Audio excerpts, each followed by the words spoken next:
long-term deal. It's a business move. It's If George Pickens were to hit the open market right now, he'd clearly get a big bag. Yeah. How many teams, though, would go, do we really want to guarantee 3 to 4 years for him? Are we certain that we'll be happy with that deal 3 years out? Now, the Cowboys and Steven sat right here and said, hey, we want him here a long time. But does long time mean a series of franchise tags? Or at least 2. You never want to go to a third. That's an excellent question, man. I guess my thing is, why all the uncertainty? Well, because Mike Tomlin gave up on him. That's why. There's a reason, George. This is not character But we don't assassination know what here. this It's is. well documented. There's a reason he went to the second round. Yeah. There's a reason Mike Tomlin said, Right. we're good. Which, when he dealt with some of the other players that he had to deal with, I know that red flags were being raised. Like, Sure. you stuck with.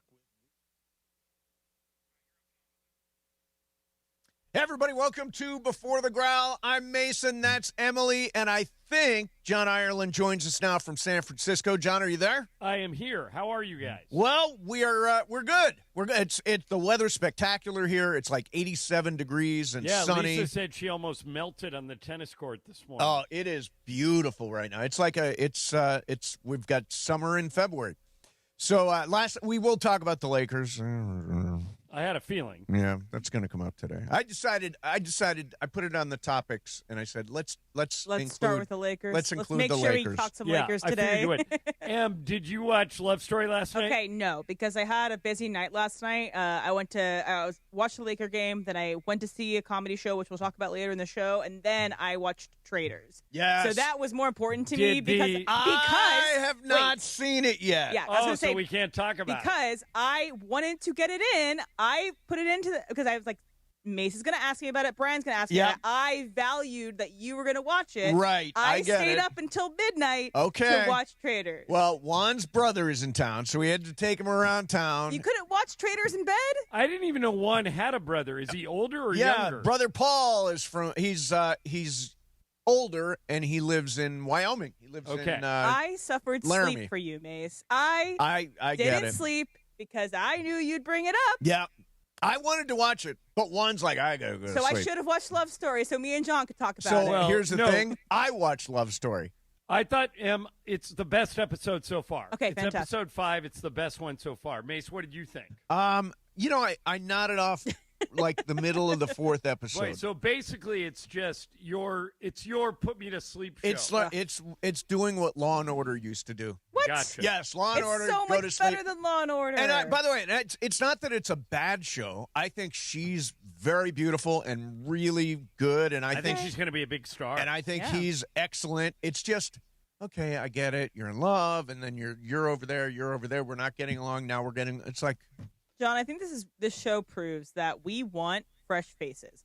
I think there are 2 shows that kind of hit the mainstream in the past 6 months. It shows that we want new people and things. Heated Rivalry and Love Story. Yeah. Because you could add Pluribus to that too. Well, because- we've already seen Ray Seahorn. we do know Ray No, Seahorn. but we had never seen the girl that's Zoja. trying to turn her. Yeah, Which is- and Mr. Diabate was like, we had him on the show. He was like some out of work actor that they just found. Right, and I think the funny thing is that the person who plays Zosha, she was in Crazy Stupid Love. Oh, was she when really? I watched this past weekend because I knew it was going to be on the rewatchables, I was like, oh my gosh, there's Zosha. She's been working she forever. also might be in Paradise.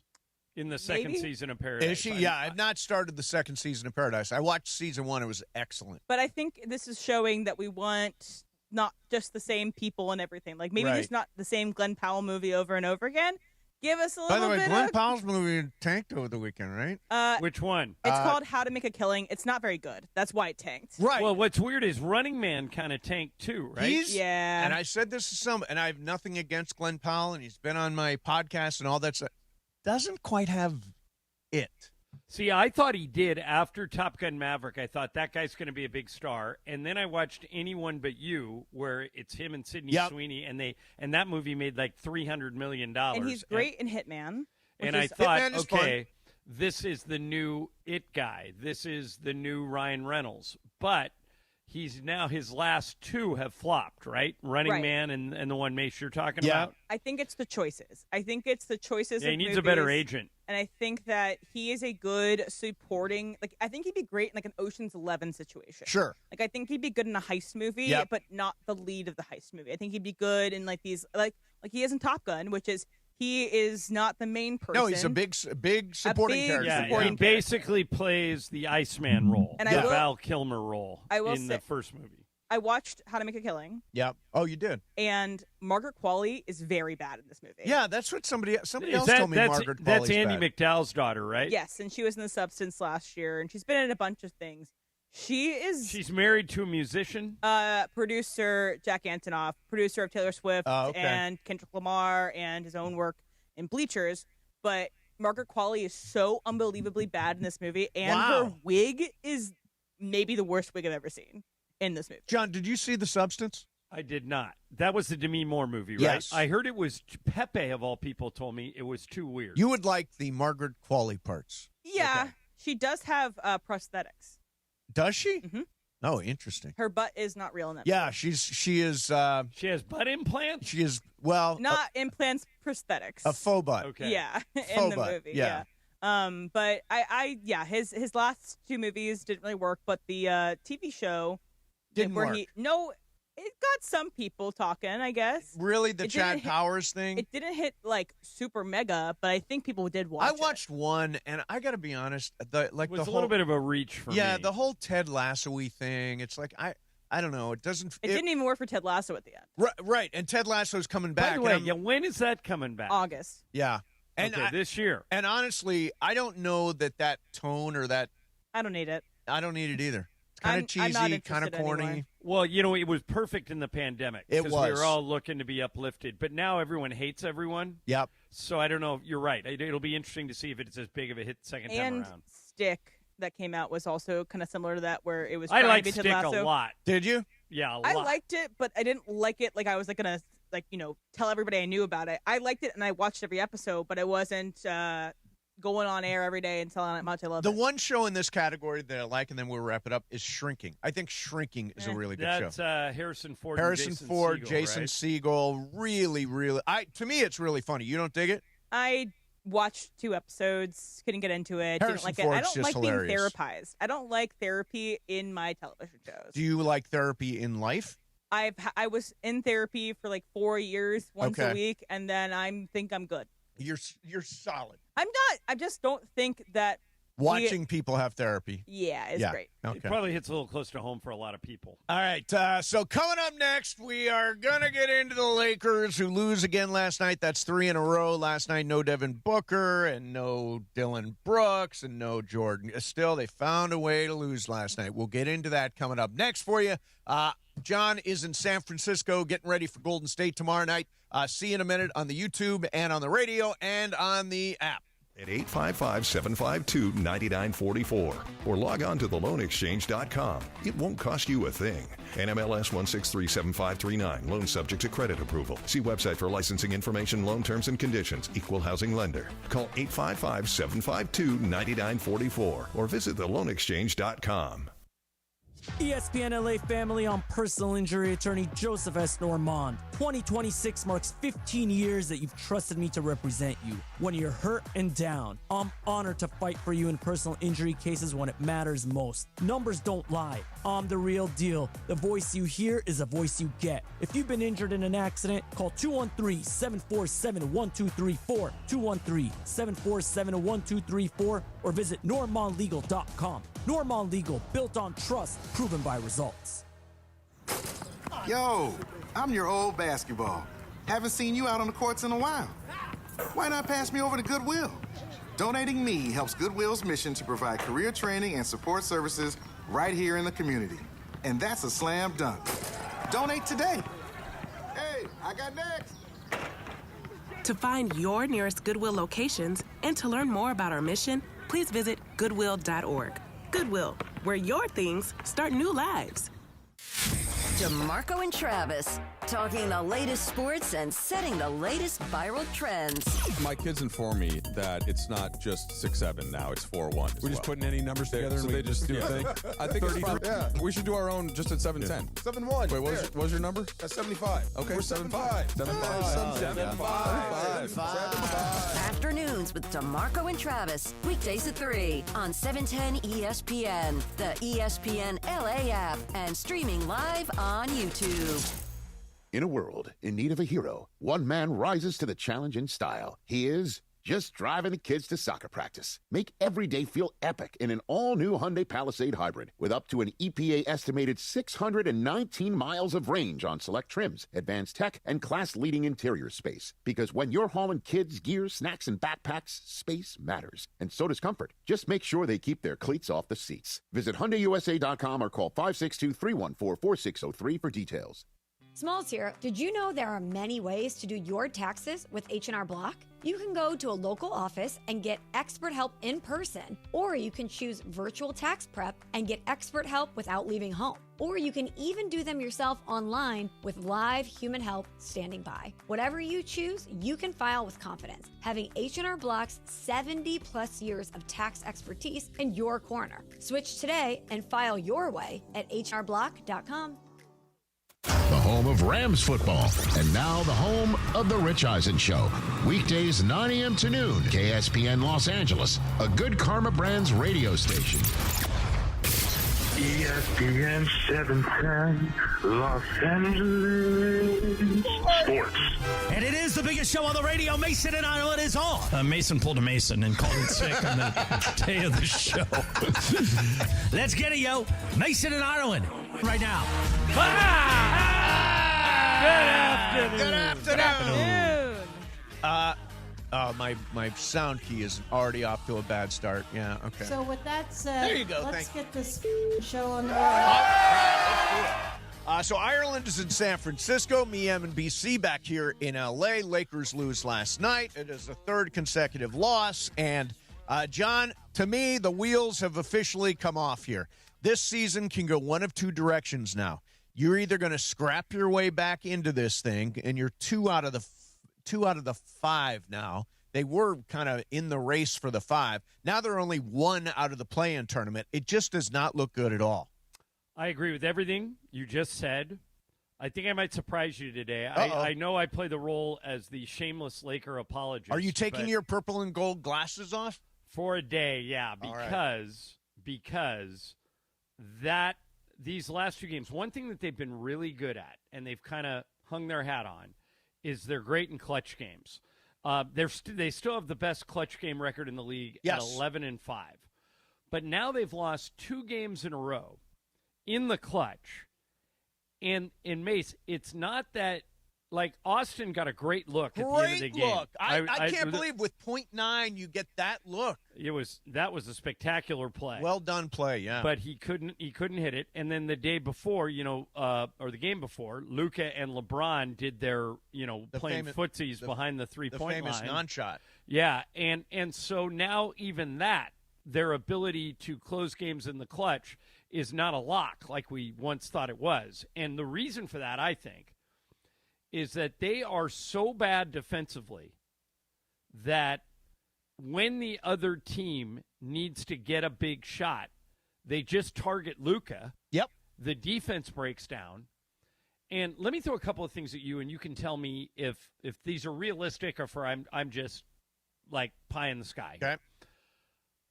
I think I would have taken Luka out on that last play. Interesting. And put in Jared Vanderbilt. Because then they wouldn't have been able to break Luka down off the dribble. Yep. And what you saw there was precision passing by the Suns. They were excellent on that play. Yep.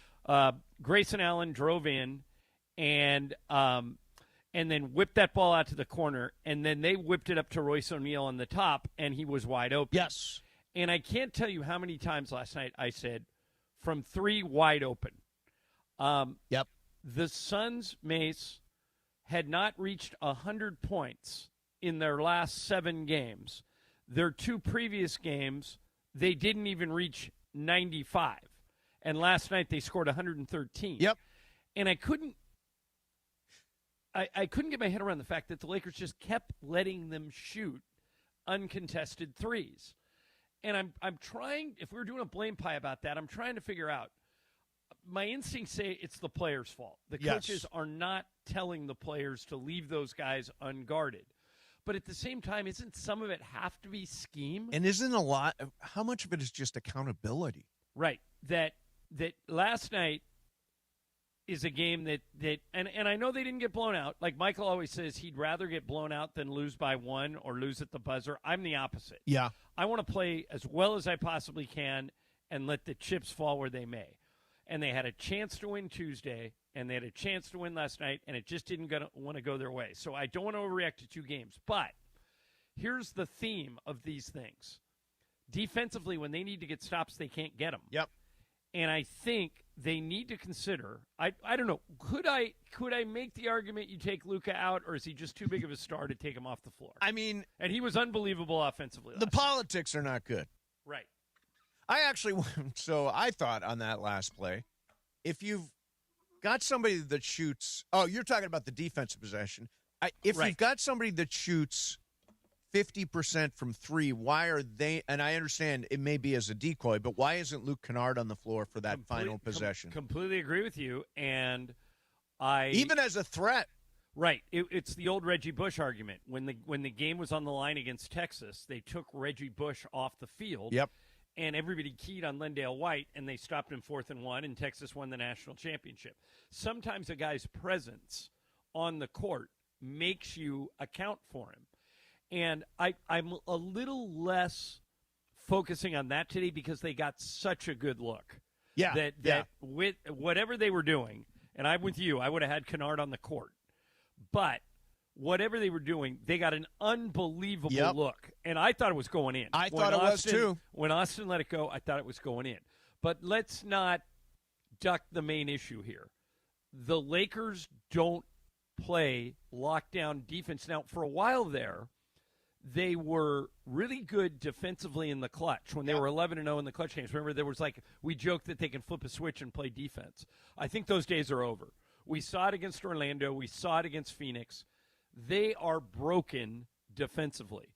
And the only thing the Suns were going to do last night was shoot threes. Yep. They weren't slashing to the basket. They didn't have a big guy. They were missing Booker and Dylan Brooks. So Colin Gillespie and Grayson Allen had a green light to shoot as many threes as they wanted to shoot. They shot 50 threes, Mace. Yep. And they made 44% of them. And I know it's basketball instinct to seal off the rim and make somebody shoot over you. But when they're shooting that good, you got to run them off the line, and the Lakers didn't do it. Did you happen to see DeAndre Ayton's crunk juice anywhere? I did. It was at the game. Yeah. I do not know if he drank out of it, but that was coming off of one of his best games of the year against Orlando. This might have been his worst game of the season. Yeah, I bet you he didn't have. I bet they did not have crunk juice in Phoenix. So Mace, yeah. I don't overvalue plus minus. As you know, it can be a misleading stat. Sure. Here's the Lakers starting lineup plus minus last night. Luka plus 9. Austin plus 9. LeBron plus 5. Marcus Smart minus 3. DeAndre Ayton minus 24. He had 2 points. Yep. He had 4 rebounds. He had 0 blocks. It's like in 22 minutes he wasn't even out there. And he's playing for his contractual life. Well, he's got a player option, right? He's not going anywhere from this player option. That doesn't mean they won't move him. He doesn't have a no-trade clause. Yeah, you're right. He'll pick up his player option because I don't think anybody else is going to give him that. But as an expiring contract, he's easy to move. And can we get Clint Capella? By the way, I would like to have Clint Capella more than DeAndre Ayton. We didn't really dig deep on this. Yeah. I don't think DeAndre realized how stupid that thing was. Clint Capella is exactly what we need. Yep, we need a Clint Capella. We need a guy who can block shots and rebound. Do the dirty work. Blocks, 4 rebounds. Yeah. And so I don't think I think saying they're trying to turn me into Clint Capella isn't an insult. I wish he would turn into Clint Capella. Yes. And by the way, Clint Capella last night, I saw the numbers here somewhere, had a much better night than DeAndre Ayton had, which is it- weird. And honestly, I don't know that story, and it was totally balanced story. I'm not sure that it reflects well on DeAndre Ayton. You're talking about the McMenamin story? The McMenamin story. Yeah. The crunk juice, the dominating tattoo, the I like I'm not DeAndre a Clint lot. Capella, all that stuff sort of added up to a negative perception, I think, of It's like DeAndre doth Ayton. protest too much. It's like if you keep it on trying to tell yourself you're all these things, like please show us on a regular basis. And Yes. that's not what DeAndre Ayton's doing. Yeah, I mean, he can have a great night like he did against Orlando, and then a game where he leaves no fingerprints whatsoever, like last night in Phoenix. And here's the thing. At some point, we can, the coaches have enabled him. The players have enabled him. At some point, it's on you. And I'm not saying the coaches are blameless for these 2 losses. Right. Or, 3 in a row if you want to go back to the Boston game. But at some point, these players have to realize they won't be here next year if they don't figure this out over the last 24 games. The only guy guaranteed a spot is Luka. Everybody, even Austin, if they can't prove that, and you know me, I love Austin. Yeah.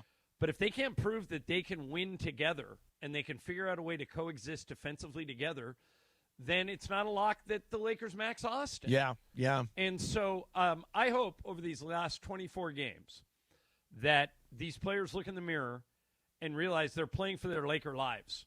Because look at the Dodgers, Mace. Yep. They move off of people all the time. Yep. They moved off of Corey Seager. They moved off of Cody Bellinger. They moved off of Trey Turner, Justin Turner, who is an absolute fan. Andrew Friedman does not care. Nope. And now Andrew Friedman's in the room. Yes. And so is Farhan Zaidi.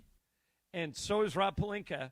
And if you want to, it's a great privilege to play for the Lakers. I'd never take it for granted that I think I have the best play-by-play job in the league. But you have to do your part. And if these guys don't come out of this funk and run out to the three-point line and run these guys off the line, and DeAndre Ayton's got to get more engaged, and Luke Kennard, who I love, and I yelled at one of the assistants, not yelled, but I had a contested conversation with one of the assistants last night. I said, what in the world do we need to do to get Kennard to shoot more? I think he's only taken like 14 threes since he's been here. And his response to me, the assistant, was, show me on a tape where he's passing up open shots. The other team, well, then let's set some screens for him and free him up. Yeah. I went to school with Reggie Miller. And when Reggie Miller got to the NBA, they realized he was a dead-eye shooter, and so they ran him through the old – remember Hoosiers? They ran him through the picket fence. Exactly. Let's get Kennard more shots. Last night, again, really effective, 4 of 6. Yep. And so – 1 3-pointer. He took 1 3-pointer. If I know a lot of people, a lot of Laker fans count on me to kind of be the support him 100% all the time, and I kind of try to. But this is unacceptable. They've lost 3 games in a row. And, Mace, think about this. If they slide into the play-in, yep. Okay, not only do they not get the week off, but isn't it a death blow? Because it would guarantee they would have to play OKC or San in the Antonio first round. in round 1. So, and now right now they're in the 6 by only 1 game. And last night they lost the tiebreaker to the Suns, so they can't tie them. Right. But you better stay in the 6, Lakers, or it's going to be an early spring. By the way, do you see who's lurking in the 10? Is it the Clippers? It's the Clippers, yeah. Yeah, they're playing better than the Lakers If right the now. Lakers were to slide that 1 game into the 7, they would play the Clippers in the first round. No, that's not the way it works. No, you're right. You're right. The It wouldn't 7 be... plays the 8, and the loser plays the winner of the 9-10 Yeah, game. that's right. That's right. So they could face the Clippers in Of that. course. It wouldn't be the first game in the play-in. I just think they feel last night I got very discouraged, and I feel like it is probably a play-in team. Maybe. I'm not going to. By the way, I'm not going to come back at anybody that criticizes the Lakers today. Right. I don't think it's fair to the audience, and I don't think it's honest. I think the Lakers are broken. Yep. And they've lost 3 games in a row, and they have 24 games to fix it. And part of this, I love the coaching staff, but part of this is on the coaches. They got to do their part too. All right, coming up next, very, very interesting conversation between Max Kellerman and Bill Simmons about the Lakers, and we'll react to that coming up next. Mason and Ireland, 710 ESPN. And it is the 15-minute mark right here on 710 ESPN. On the all-new ESPN LA app and on YouTube at ESPN Los Angeles. The 15-minute mark on 710. Fueled by Valvoline Instant Oil Change. You know, in that time it took to hear your favorite takes and all that fun and frivolity, you could be pulling out with a fresh oil change. No waiting, no appointment, just in and out in about 15 minutes. Bam! So you've got more time for what matters. Visit SoCalOilChange.com. In just 15 minutes, you can boost your vehicle's performance and save money while doing it. Visit SoCalOilChange.com now for value pack coupons and keep your car and your wallet running strong. The 15-minute mark on 710, made possible by Valvoline Instant Oil Change. And it's the Live Nation Ticket Friday on ESPN LA. Be listening all day for your chance to win a pair of tickets to see Nate Bargatze live at Intuit Dome on May 9th or May 10th as part of the Netflix is a Joke. When you hear the call, be calling number 7 and you're going to the show. Or get tickets at netflixisajokefest.com. All right, we got a caller who says, I need to buy a car and I need to save money. Well, my friend, I've got one answer for you. The Cerritos Auto Square. It's America's largest auto mall. 24 dealerships, all the top brands, all in one easy location right here in SoCal. And here's the secret. These dealers sell more cars than anyone because they have low prices. And they can actually afford low prices because they sell so many cars. Check it out at CerritosAutosquare.com. Cerritos Auto Square. ESPN LA family, I'm personal injury attorney Joseph S. Normand. 2026 marks 15 years that you've trusted me to represent you. When you're hurt and down, I'm honored to fight for you in personal injury cases when it matters most. Numbers don't lie. I'm the real deal. The voice you hear is a voice you get. If you've been injured in an accident, call 213-747-1234, 213-747-1234, or visit normandlegal.com. Normand Legal, built on trust, proven by results. Empower. Pete's back on the links with all new golf clubs and hopefully less swearing. Dang, sliced it. He worked with Empower to help him get good at money, so he can be a little bad. Heads up! Oof. Talent sold separately. Guy said these were slice proof. At least he has money for lessons. Invest well, live a little. Start today at Empower.com. Get in the zone, AutoZone. Welcome to A to Z Savings, our biggest sale of the year. Happy to be here. Can I get some rotors? Would you like brake pads with that? How much are the brake pads? Free with Duralast rotors. Free. Really? Really? Free. I also need some oil. Would you like an oil filter with that? Yeah. How much is that? Free with the oil. Free. Really? Really. Free. It's part of A to Z Savings with hundreds of deals. From A to free. Get in the zone, AutoZone. Ends March 9th. Restrictions apply. Steve Mason and John Ireland. I mean, what I'm thinking is, don't you know who I am? You're not responding to me? I'm Steve Mason. Exactly.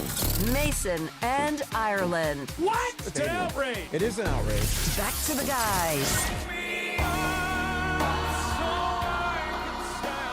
I thought we'd bring you a very Is that Josh emotional Groban? moment. Yeah, I wanted to play some Josh Groban today.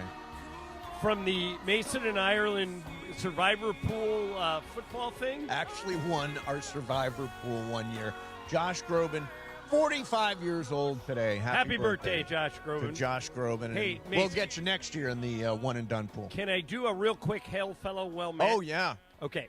So when Mason and I used to do this show at the old ESPN building on La Cienega. Yep.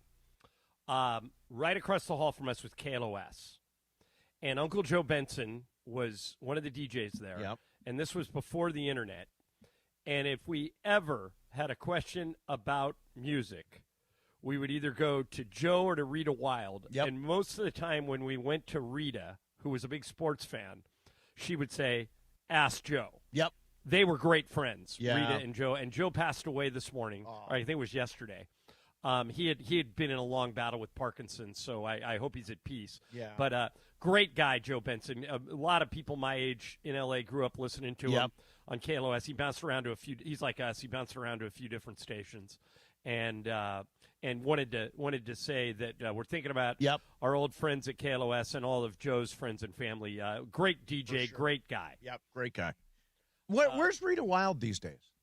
I don't know. I know that when Joe passed, all the newspaper reporters reached out to her, and she said some really nice love things. Rita Wilde. She's Nicest such person a you'll ever nice- meet. and a Yeah. huge Angels fan. I'm sure she's as disgusted about Artie Moreno as the rest of us. Oh, and Mace, let me cutting back to the Lakers for a second because I know that's where you're going. Yes. Before anybody says anything, yes, I know Grayson Allen traveled on the game-winning shot. I sent it to Mason and Emily and Brian. I know it happened. Here's what I would say about that. And for people that don't know, if you go back and watch that play, Grayson Allen beats Luka off the dribble, drives underneath the basket, and then whips a pass out to the left corner. His foot, he jumped in the air like he was going to shoot a layup. Yep. And his foot came down before he whipped the pass. But here's my take on that. I saw it in real time, Mace, and I didn't notice it. Yeah. And so you can't expect the refs to notice it. And I know they missed the call, but I'm not going to kill them over it. I thought that it was a very hard call to make. I know they missed it, but I thought it was a very hard call to make. Yeah, there were lots of other opportunities during the course of the night where the Lakers could have won that game and taken control, and they didn't. After the game, by the way, I think J.J. Redick encapsulates what happens when the Lakers lose a game. He talked about this last night after the loss in Phoenix. I would say this. We talk about this as a staff. Like, our losses are louder than other teams because we're the Lakers and because of the way we lose. You know, you get this deep in the season. And, again, tonight was a one-possession clutch game, which, you know, now we've, you know, lost a few of those. But we've been great for the most part in the clutch all year. Our losses are louder. I would say, so we had some adversity tonight. Did we not respond? Really loud loss. Yeah, And but I that's- like what that's he a said. good way I like to what he said describe at it. the end there. Yeah. And frankly, Mace, when they went down 10 with 5 minutes to go, I thought that was it. They're cooked. And Michael and I both did. And they showed a ton of fight to come back and tie it. And if they would have played the way they played in the last 4 minutes the entire game, they would have won easily. Right. But they didn't. And I don't know why that happens. And again, well, I'll just ask you because I don't know. Okay. Is that more on the players or more on the coach? More on the players. You just think they got to wake up. They got to wake up. I mean, you've got to bring it every night, and they're not bringing it every night. I mean, I still see 50-50 balls that turn into 80-20 balls. Yeah, there was one play last night when Ryan Dunn, the Lakers were kind of falling apart. They were, and this is something you made reference to earlier in the week. So the Lakers are up 70-58. Yep. 4 consecutive possessions, either no passes or one pass. Yep. And Luka took shot. You know, I know Luka was great. What he finished with 41 points. 41, 8, and 8. And it was efficient. It was 12 of 21. But when Luka comes down and does the dribble, shoot, no one else gets involved. This is where I will stick up for Ayton a little bit. Yeah, this is where Ayton sort of drifts out of the game. He's not getting touches. Right. I'm not making excuses for Ayton because I think he needs to be better, but he can't throw the ball to himself. Yeah. They've got to get him involved. They tried in the third quarter on consecutive plays.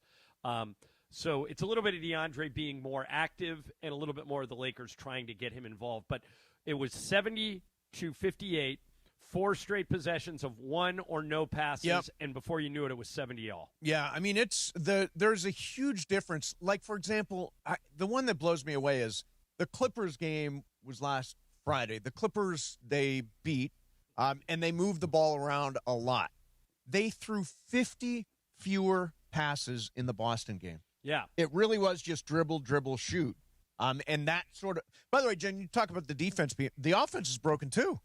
Not as much, but because like they score enough points to win. Like last night, 110 should have been enough to beat Phoenix. Phoenix, in their last 10 games, Phoenix ranks dead last, 30th in offensive efficiency. They were averaging about 90 points a game.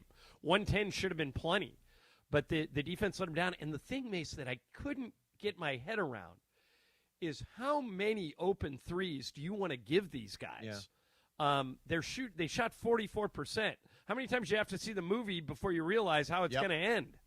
So they got to do a better job of guarding the three. All right. So Max Kellerman was on Bill Simmons' podcast. This actually predates last night's game. So it came out before the game last night in Phoenix. Listen to them and their take on where the Lakers are right now. Luka Doncic, because he can get a high percentage shot whenever he wants, it has stunted his development as a player in a lot of respects, right? Because why wouldn't you do that? You want to score on this possession. But as a result, guys are standing around. They're not playing with energy. They're not moving without the ball. They're not touching the ball. They're not in rhythm.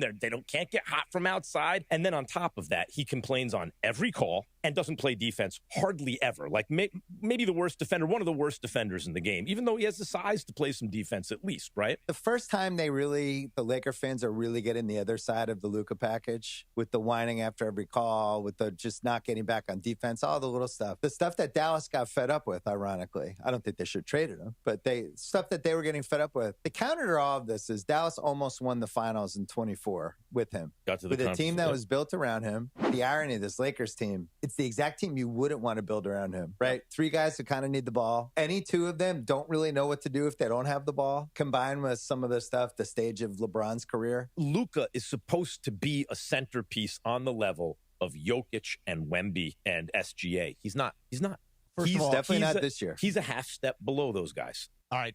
First, to Bill Simmons, I just want to say, Boston. Okay, now let's react to that. I mean, I'm starting. I don't think they said anything incorrect. Do you? But I'm starting to have a significant shift in my view of whether or not Austin is somebody the Lakers should go all in on during this offseason. I think it depends on who else you put around them. Austin and Luka play well together. The analytics say do. that. The data says they're good together. But it gives defensively not good, but right. Offensively the pieces fit. Yeah, they've got to go out. They've got to go out and get some long wing defenders. Which is why, going back to the end of the game, when it was tied and Phoenix hit that 3 to go up 113-110, I never thought my head would go there, but I thought, do they want to take Luka out, do one of those offense for defense substitutions just to balance the floor? And what I don't know is in Day of Our Lord the 2026, politics of that, yeah. Can you get away with that? Yeah. Or do you lose Luka and then he becomes, unhappy and a problem? I don't think so. Right. I think you just tell him, look, Jared Vanderbilt's our best defender, and right now you're the poorest defender on the floor. We'll put you right back in after this, but I would have considered it. I don't know. Well, I'll just ask you. Do you think I could, if I was the coach, could I get away with that? No. Yeah, I don't know. I don't think. No, I will say this. Phil Jackson used to take Shaq out at the end of games when they were hack-a-shacking. Yeah, that's true.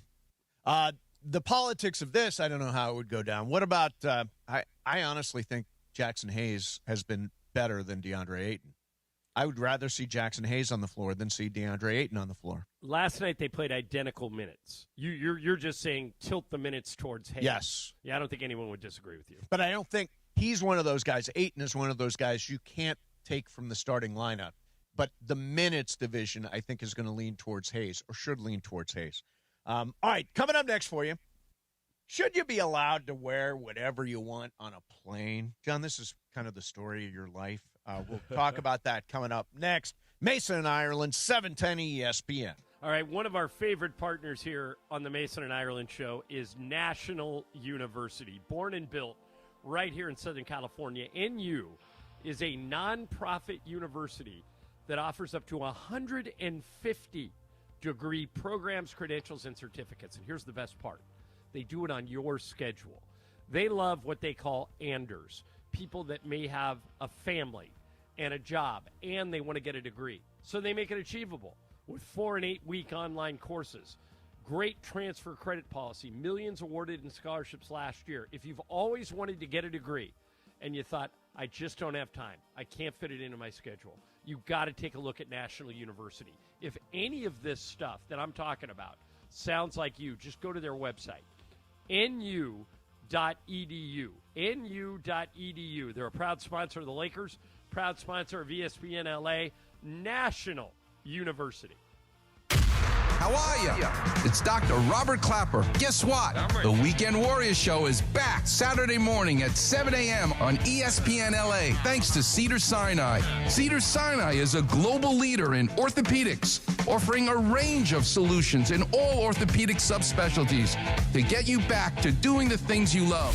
Don't miss the Weekend Warriors Show with me, Dr. Clapper, Saturday mornings at 7 a.m. on 710 ESPN and the all-new ESPN LA app. Treat yourself to Pechanga Resort Casino's annual wine festival and chocolate decadence on Saturday, March 7th. Indulge in a day of unlimited food and drinks, including hundreds of wine varieties, gourmet food, and chocolate confections. Plus, enjoy live music as you explore amazing items up for grabs in the silent auction. Admission includes a commemorative wine glass. Event proceeds benefit Habitat for Humanity Inland Valley. VIP hour starts at 11 a.m. and general admission at 1 p.m. Visit pechanga.com for tickets and more info. Cheers. If you're tired of hearing scary ads about the IRS, Tax Relief Advocates wants you to know you don't have to be afraid. No matter what challenging life situation you're facing while owing 10 or even hundreds of thousands in back taxes to the IRS, we have a solution. TRA has already negotiated over $1.5 billion in taxes owed by over 180,000 struggling taxpayers since 2017, earning over 1,000 5-star Google reviews and an A+ rating with the Better Business Bureau. Generous tax debt forgiveness programs are currently available that can end your tax nightmare and may reduce or eliminate what you owe the IRS. If you're facing collections or an audit, don't lose hope. Act now to check what tax relief you may qualify for. Simply visit TRA.com or call 800-583-4890. 800-583-4890. Again, that's 800-583-4890. Tax Relief Advocates. Real solutions for real people. The OGs of LA Sports Radio. We talked about it, about switching Mason Ireland to Ireland and Mason. Oh my God, that just wouldn't and even Mason sound right. lost his mind. Oh, yeah, well, no, that's why I made one more dollar than he did. He makes $1 more than me. We negotiated that 30 years ago. Yeah, and it's worth it every single year. Mason and Ireland, right now.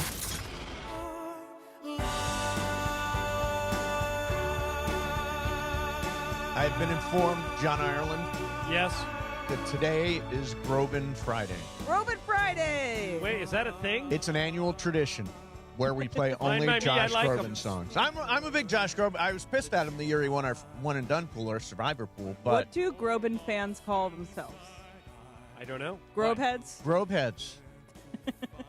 Yeah, Grobeheads. I remember I Josh-a-maniacs? was introduced to Josh Groban on Ally McBeal. Remember that show? Oh, yeah. He had a bit He part does have an unbelievable voice.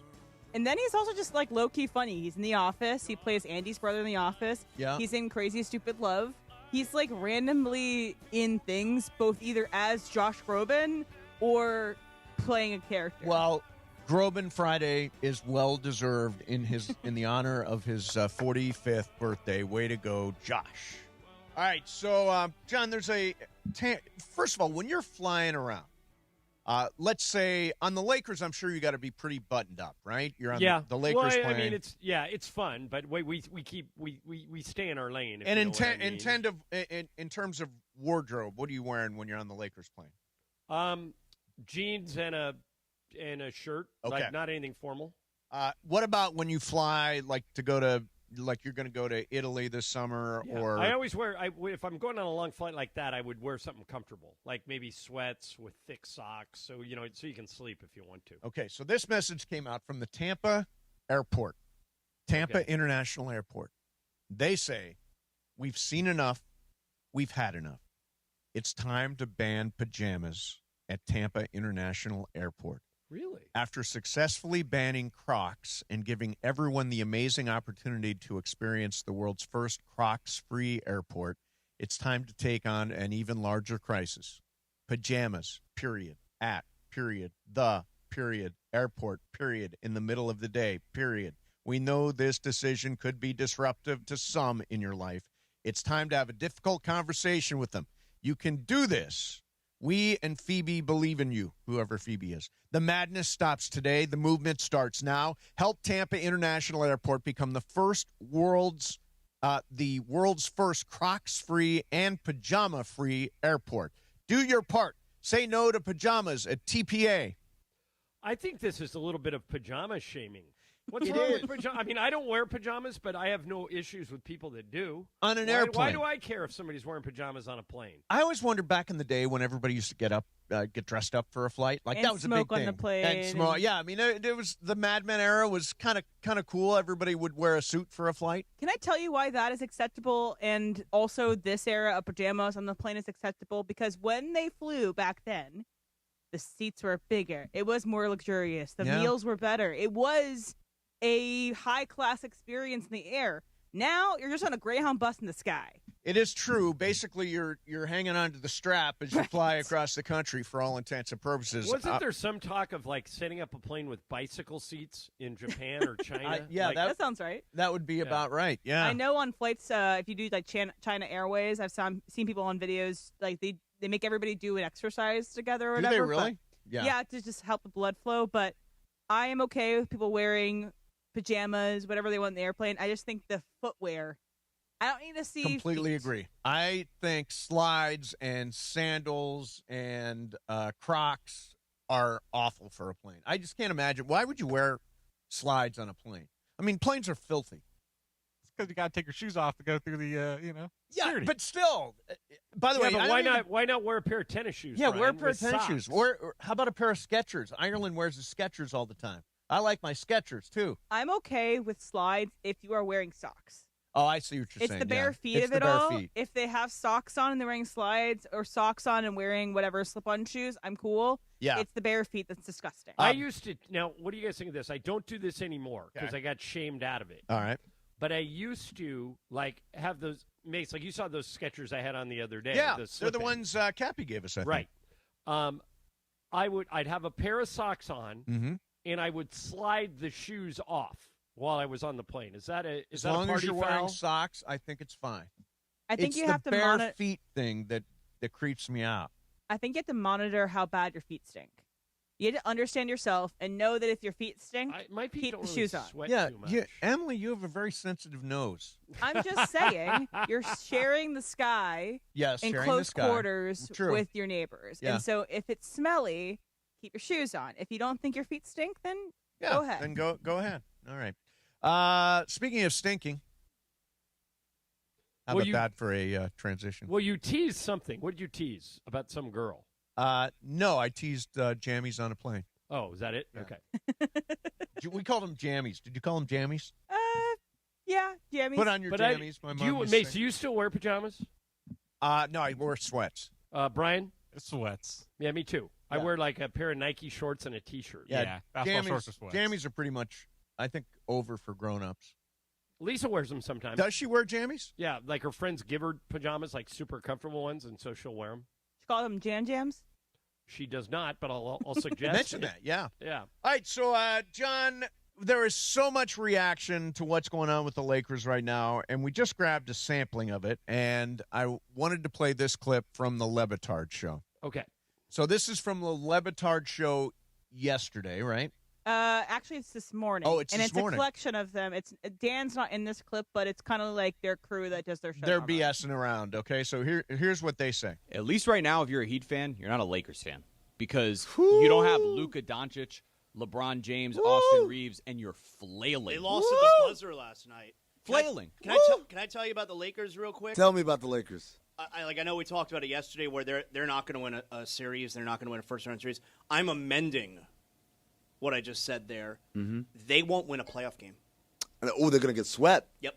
They won't win a playoff I think it game. depends on who they play. I don't know if you could just outright say that against Okay, well, right now, they're sixth in the West. Which means all they'll right? play the three. Which means they would play Houston. It could be Houston. They can- Maybe it's Denver. They can win games against Houston.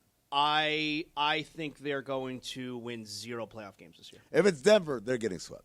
I'm with you on that. If it's Houston, I think they can win a couple games. If it's San Antonio, by the way, for that matter, I think they can win a couple I think games. Luka can have a 50-burger in Yeah. there and lead him to a victory. Yeah, like I mean, I'm at not 41 last night, they still didn't win.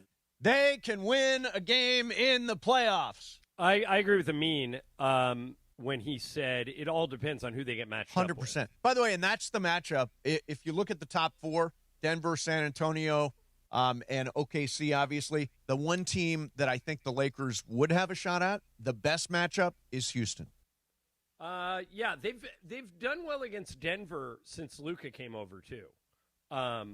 It's San Antonio you don't want to play. I know the Lakers beat them early in the season, but they actually, I think, match up better with OKC than they do San Antonio. You think so?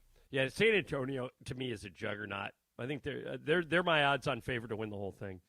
So everybody's starting to get on San Antonio, which is amazing because they are young, they are ascending, they are exciting. They've got the most interesting, the most awe-inspiring player in the league in Wemby. One question that M just came in and said, and it's right. All along, John, we've been waiting for the Lakers to get healthy. Remember, once we get healthy. Right. It was fool's gold, maybe. It was. You know what? They are better with two of those guys on the floor than they are with all three. Well, again, the regular season in the NBA is kind of like a dress rehearsal for the playoffs. Basically, you're just trying to get your act together before you open on Broadway in the playoffs. They got a way to go, and they're moving the wrong direction. Yeah, they've got to work. They've got to work out their 3-point defense and just their defense in general. Yeah, because it's too easy to score on them. But what worries me is that we could have a night where Luka goes off for 41. Yep, and they don't win. He has been putting up great numbers. I know outside of the Magic game, but he puts up great numbers almost every night offensively, and that worries me that he is a star player in this league. He is putting up incredible numbers, and they're still losing. See, to me, the team is just not built. It doesn't cater to his best skills. Well, and the other thing is the team, remember we were talking about this yesterday. This is Andy Kamenetsky's point. This team was built to be around LeBron and AD. Yes.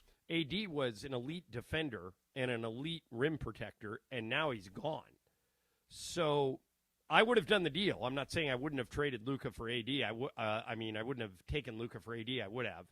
But now that you don't have that defensive stopper back there, you're even more vulnerable on defense. So somebody or something has got – I wouldn't even mind if they just played zone all the time. Well, they play like the fourth most zone in the league, and it's their most effective defensive approach. Yeah, because then it becomes team defense, and you cover up some of your deficiencies, I think. This is something that was brought up on the Bill Simmons podcast with Max Kellerman, and it's why are we all so okay saying that this is a gap year when you have a star player, one of the best players in the league in his prime? That's kind of what Max was getting to in that clip we played earlier, where it's hard for him to imagine him as a centerpiece. He's not the same level as Jokic and SGA because you're okay wasting his time. You're okay wasting a year of his star power when he's just, 26? Yeah. So, John, let's look back at this last summer because we knew we had Luka, LeBron, and Austin. They added Jake LaRavia. They added Marcus Smart. They added DeAndre Ayton. I'm not sure that there was anybody else, was there? I think those were the three big additions, well, and right? then Kennard at the trade deadline. And Kennard. Yeah. Give that a letter grade. B-. See, I think that's a C. Okay. I think that's a C. We're not that far off. We could have done better right there. Right. And by the way, this summer is I think they stole Arabia, and he's gonna be good. Yep. I thought Ayton would be better. We're stuck with Ayton. And Marcus Smart, I think, has been good. Yeah, he's been great, especially for what they paid. Yep. For him. You keep saying we're stuck with Ayton. Yeah, he's got a player option. He right. could be here next year. Doesn't mean you can't move him. No, it doesn't mean you can't move him. And he's not the center. He can't be the center of the future. He's not that guy. Well, he certainly hasn't shown it so far. And it's been teed up for him. You know, Crunk Juice and lion T-shirts and half his face and half a lion. What's so frustrating about Ayton is against Orlando, he was great. Yep. And then against Phoenix, he pulls a no. One of his worst games of the year. Yeah. So. Yeah, they got serious work to do this summer. Coming up next for you, Icebreakers. Has John put this away for the month? No. This is what's exciting. Okay. So, Mace, you're only... I have to compete now. Yeah, you're only 11 points behind John. Okay, so if you get... It has to be before 12. Okay. Okay, and then Brian, you are somewhere in like the 15 points behind. So if you get it early, you can get it too. Okay. Come on. Icebreakers coming up next. And by the way, then your calls. A lot of people will react to what we saw last night with the Lakers, the way they're playing right now, the way they look for the stretch run, and, of course, what they're going to potentially do during this offseason. All that coming up during Sports Graffiti. But first, Icebreakers next. Mason and Ireland, 710 ESPN. In Los Angeles, greatness isn't an option. It's expected. From the skyhook of Kareem Abdul-Jabbar with a skyhook. to the Showtime flair of Magic. Magic fires for three. Got it at the buzzer. Magic hit a three-pointer. To the relentless fire of the Mamba. Bryant for the win. This is a franchise built on icons. And now the story continues with the power and vision of LeBron. Fall away 17-footer good again. LeBron has dialed back the clock. And the next generation talent of Luka. Luka, another three. Good again! Different eras, same standard. Championship expectations. Me, LeBron, and AR, I think we're the leaders of this group. From the legends of yesterday to the superstars of right now, Lakers basketball lives here. ESPN Los Angeles. Tune in to DeMarco and Travis all week for your chance to win a pair of tickets to Pechanga Resort Casino's annual wine festival and chocolate decadence on Saturday, March 7th. When you hear the cue to call, be ready to sweet talk your way into a night of chocolate and wine. Visit Pechanga.com for tickets and details. Cheers. 30 for 30 presents the Philly Special. 38 seconds to go. We're on the 1-yard line, fourth down. We call timeout. It was all about the Patriots. They were built for this. Nobody was quite sure what the Eagles were built for. Right away, the Philly Special jumped in my mind. You want Philly, Philly? My pause was just like, Yeah, let's do it. that's it. This isn't the play of the game, folks. This is the play of the season. Stream the Philly Special now on the ESPN app. Access to education changes lives. That's why National University provides flexible online and hybrid programs from associate to doctorate degrees. Since 1971, NU was built to serve non-traditional working and military learners nationwide. NU understands the demands of work, family, and service. Each year, more than 130,000 learners trust National University to move forward. Visit nu.edu to learn more. Mike, in sports, dynasties don't happen by luck. They happen with culture, coaching, and execution. Couldn't have said it better myself, Travis, but that's exactly how we run Rotolo Chevrolet. Mike, it's actually pretty simple. Customer service that takes care of people. It's probably the biggest reason why people choose Rotolo Chevrolet. They come from all over California. 210 freeway, Sierra Avenue exit, right there in Fontana. I'm going to remember that the rest of my life. Love it. And of course, RotoloChevy.com. ROTOLO Chevy.com. Listen to Mason and Ireland, weekdays noon to 3 on ESPN LA. And it is Mason and Ireland on ESPN LA. It's time for Icebreakers. Icebreakers made possible by Blue Ice Vodka, the finest vodka sourced from Idaho potatoes. Get it? Idaho, Johnny I, the Idaho compound.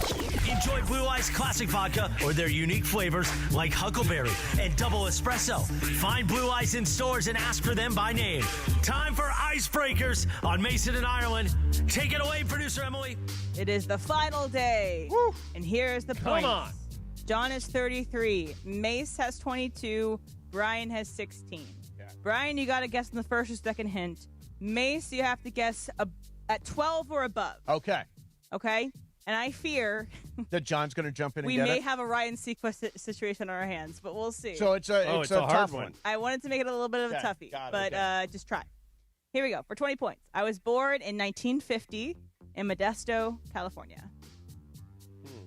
Okay. For 18 points. And you have to guess at this one, Brian, or just you. Yeah, guess or else. I lived as a kid in both Sacramento and Waikiki. Brian? Jimmy Buffett. It's not Jimmy Buffett. I'm sorry, Brian. Guess. For 16 points. I was a pre-dental student at Indiana University, but I am now in the Indiana University Hall of Fame. One more. Okay. I was going to say, I don't know if you... Okay. 14 points. I am a famous Olympian. I competed at the 1968 and 1972 Olympics. that? That's 14. You have one more before One you more. can guess it. Okay. Or John. I have no clue. Yeah, I'm not sure. You said I 68 need to guess and now. 72 Olympics. That's correct. Okay. For 12 points. And you have to guess on this one, Mace. I am known for having a famous mustache. Mason. That is Mark Spitz. It is Mark Spitz, and Mace wins the month. Wow! What a pull! Great job. Good job, Mace. Nice. That nice. is, boy, I clippered that thing, didn't I? Yeah, it was there. I thought 68, 72. 72 is when he won all the races. No, you're right. But I thought he went to USC. Nope. Went to Indiana. And he married a woman from UCLA. Oh, okay. And Mark so here's Spitz. the rest of them. If you don't know who Mark Spitz is, here's your knowledge about it. I have a total of 26 Olympic medals, 24 of them gold. I am a swimmer. I swam, and I've listed a bunch of relays that he swam and events that he swam. Mhm. And then I held the record for the most gold medals at a single Olympics until Michael Phelps broke my record in 2008. Yep. There we go. Mark Spitz. There Good it job, is, Mace. Mark Spitz. You'll Good, start good, March -1. This was Nice. an incredibly close month. It really was. I think I've won. I won January and February. I think No, you I think did. John. No, I won January because I started 12 down. I won December But and Mace, February. the reason this is good is because you only won by what, 2 points? 1 point. 1 point. So you only have to start 1 point in the whole next Yeah, exactly. So I had to start 12. You timed that perfect. So we're even. We are even going into next month. Yeah, we have 1 month for you, 1 month for me. Let's go. Who brought us this segment, John? This segment was brought to you by Blue Icebreakers. Ice Blue Vodka. Ice yeah, Vodka, crafted in the heart of Idaho from the finest potatoes distilled for clarity, filtered for perfection. Blue Ice isn't just vodka, it's a statement. You know, talking about Idaho, Mace, I've been counting on being able to get up to Idaho during that week that I thought the Lakers were going to have off because they wouldn't be in the play-in tournament. I'm no longer making plans. I think it could go either way now, don't you? Well, you can get there the week after the play-in tournament. Hey, it's not nice. Got to prepare for a long playoff run. Come on. Really tough. You're going to be free this May. What are you talking about? You're Come on. going to be free. Make plans now. All You right. could be like Sua, and he had a entire vacation planned for Super Bowl weekend. Wow. And before the season starts, and as the season goes along, he's like, Emily, do you think I had to cancel my vacation? I was Came close. And he did end up canceling. Oh, he did. Oh, because the he Rams had to were so make close. The decision, yeah. Right. And, So I find this interesting, John. I mentioned it yesterday, and now it's starting to bubble up as a significant story. The Seidler family, they currently own the Padres. They're looking for $3 billion or so. That would be the second highest sale price. No, that would be the highest sale price ever for a baseball franchise, huh? Yeah. And Hall of Fame quarterback Drew Brees and Golden State Warriors owner Joe Lacob are among the 5 ownership groups to place bids to purchase the Padres. Now, but Lacob and Breeze are not part of the same bid. Yes, same bid. Oh, really? Yeah. I'm not sure if they're the same. Oh, bid. you're I not. think they are It two reads like people they are. that. I think they might be two different bids.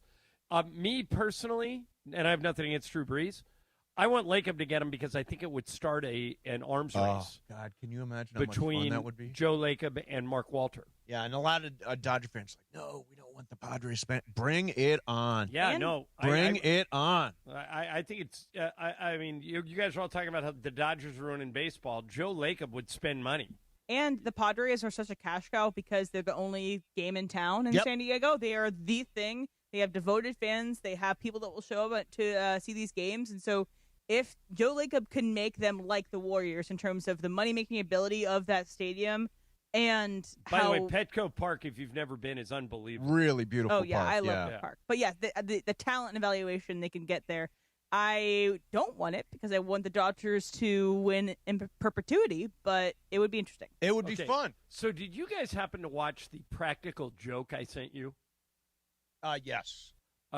Is that not one of the great It is so practical damn jokes funny, of yeah, all time? it is So really we'll play it for you here, but it needs some explanation. So this guy, he's maybe 30. Yep. Is married, and his wife is roughly the same age, and it's her birthday. Yep. So she has an SUV. And on the back of the SUV, unbeknownst to her, she does not know. Yep. He writes this giant sign that says, hey, this is my wife's car. It's her birthday. If you see her, honk and flip her off. So this woman starts driving, and all these people are like driving by with big smiles on their faces, honking and flipping her off. And here's how he recorded her in the car because he knew it would be funny, and here's how it played out. Why is this guy honking at me? Just go. Just go. What the f***? Dude, just go. Oh my god. Am I doing something wrong? I don't think so. No. Dude, just pass. Aggressive. The f***? Do you know them? Yeah, f*** you too. What is going on today? I don't know, honey. Stop! I can't go right now. What the f***? Baby. I don't know, honey. Am I doing something wrong? I mean, you're not the best driver. I'm pulling over. You're driving. What in the f***? With me. What? Sweet, I can't. I don't know what I'm doing. I can't handle people today. I can't handle people today. You drive. Am I doing something wrong? How great of a joke That is that? really funny. Now, that guy is going to have some explaining to do when she finds out that he pulled this prank on her birthday. No, what I think he's going to have is payback. She's going to come up with something to mess with him now. Yeah, this reminds us, or reminds me at least, of the famous story of my mom who took a really – have you heard this story? I don't know. I don't think so. Okay. So she found the single most awkward photo of my entire life. This was great. I was about 14 years old, glasses, braces, just looked like a – you're in your nerd years. A total nerd. So she took this picture and she took it over to Kinko's and she made a bunch of copies. Then she put those pictures like in my drawers and in my refrigerator and in my margarine container. I'd open something and there would be the picture. She did it probably 50 pictures of me throughout the house that kept turning up. Maybe 6 months later, I was still finding pictures of myself in my geek years. It was a great prank. The way I found out about that was I went into your refrigerator to get something, and it was this wasn't it, but like peanut butter. Yeah. And I took it out, and I unscrewed the cap, and on the inside of the cap was that nerd picture. Oh, yeah. And I walked over to you and I go, what is this? And you told me that story, and you said, I'll never fully find all of them. No. They are all over the house. They'll all turn up. That was brilliant. Eventually. Donna, brilliant. Yeah, well done, Mom. That was really We fun. have our whole family's practical jokers.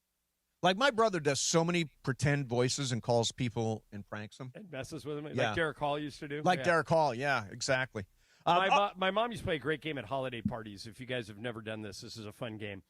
So when somebody walks into your party, you give them she had probably 50 bells, like one bell on a string. And so when you walked into the party, you put it around your neck. So everyone around the entire party is wearing a bell around their neck. Okay. And the rule of the game is you cannot say the word no at any point. And if you do, if I can get you to say no, then I get your bell. Okay. And so then at that point, I'd have 2 bells. And then I could go over to Brian, I'd get his. I had 3 bells. So it got down to the end of the night, and it was 2 brothers that were battling. And like one brother had probably 25 bells, and the other one had 25 bells. And the way that the guy won it was he goes, his brother's name was Pat. He goes, Pat, did you just fart? And he goes, no, give me the bells. There it is. That's how he wins it. But it's harder to do than you think, to go a whole party without saying the word no. Because you can just walk up to people and go, hey, you want a gin and tonic? Yeah. No, thanks. Boom, give me the bell. Have you tried the cheese plate? No. No. Give me the bell. Yeah. That's good. That's a good game. Now, how often does Myrna throw a big party and play the bell game? Well, that was a Christmas party thing we did probably once a year for about 10 years. Oh, I don't know if she still does it or not. It's a good one. All right, so sports graffiti time. I know you guys are like revved up today. Lots of reaction to what we saw last night, what we've seen the last 3 games. Terrible time to go into a losing skid, and that's what the Lakers have done. What is your take on what we saw last night? How do you feel about moving forward with both Luka and Austin Reeves? Is Austin Reeves a guy you want to spend a significant amount of cash on because he could be getting, John, $40 million a year? Oh, at least, yeah. And is that where you want to put your money? Do those pieces fit? All that stuff. 213-799-0139. That's 213-799-0139. We're going to get your reactions in here coming up next. Mason in Ireland. John's in San Francisco, 710 ESPN. All right, BBGO. Watching a Laker game is so much more than just a game. It's the moments for tip-off, the people you're with, the food you're sharing. Good food and good company will always make the experience better, and that's one of the reasons I love BBGO. BBGO is perfect for at-home watch parties. When it comes to Korean flavor, BBGO goes all in. Their food is bold, packed with flavor, but comforting. There's something for everybody. Bowls for a quick lunch or dinner. Dumplings, fried rice for a quick meal to be shared, no matter what. I've told so many people this. Like, I told a bunch of people this that were having Super Bowl parties. They didn't know how to cater it. They didn't know what to do. I said, go to Ralph's and just buy a ton of BBGO. It's affordable, and it's great, and it always works. BBGO reminds people what it feels like to go all in. So the next time you're gathering, vibe on a wave of Korean food and culture with BBGO. Look for it in your local grocery store in the Asian and freezer aisles. BBGO for it, and bring something different to the table. Hey, this is Rich Eisen. And ESPN LA is the new home of the Rich Eisen Show in the Southland. Let's go to Jimmy in San Antonio, one of our favorites. What's up, Jimmy? ¿Qué pasó, hermano? What's up? Hey. Man, Rich, people confuse you for Ryan Gosling, but not Josh Lucas. That's horrible. The home of the Lakers. Now the home of the Rich Eisen Show. Weekdays 9 a.m. to noon, 710 ESPN. And always on the new ESPN LA app. Tax season is officially here, and before you blow it all on gadgets or golf clubs, let me throw out a smarter play. VisionWorks. If it's been a minute since your last eye exam, this is the perfect time to invest in something that actually matters, your vision. VisionWorks has eye exams, stylish frames, and trusted doctors to make sure your eyes are always game ready. You got that refund for a reason, so put it to some good use. There are 7 VisionWorks locations in the OC, Santa Ana, Fullerton, Brea, Rancho Santa Margarita, Buena Park, Lake Forest, and Laguna Niguel. VisionWorks, see the difference.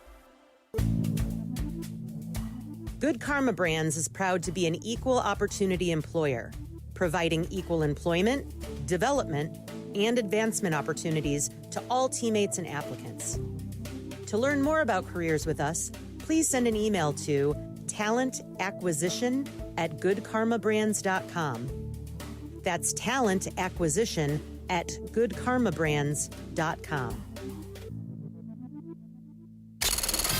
Don't miss the countdown to kickoff. Presented by BMO, official bank of LAFC.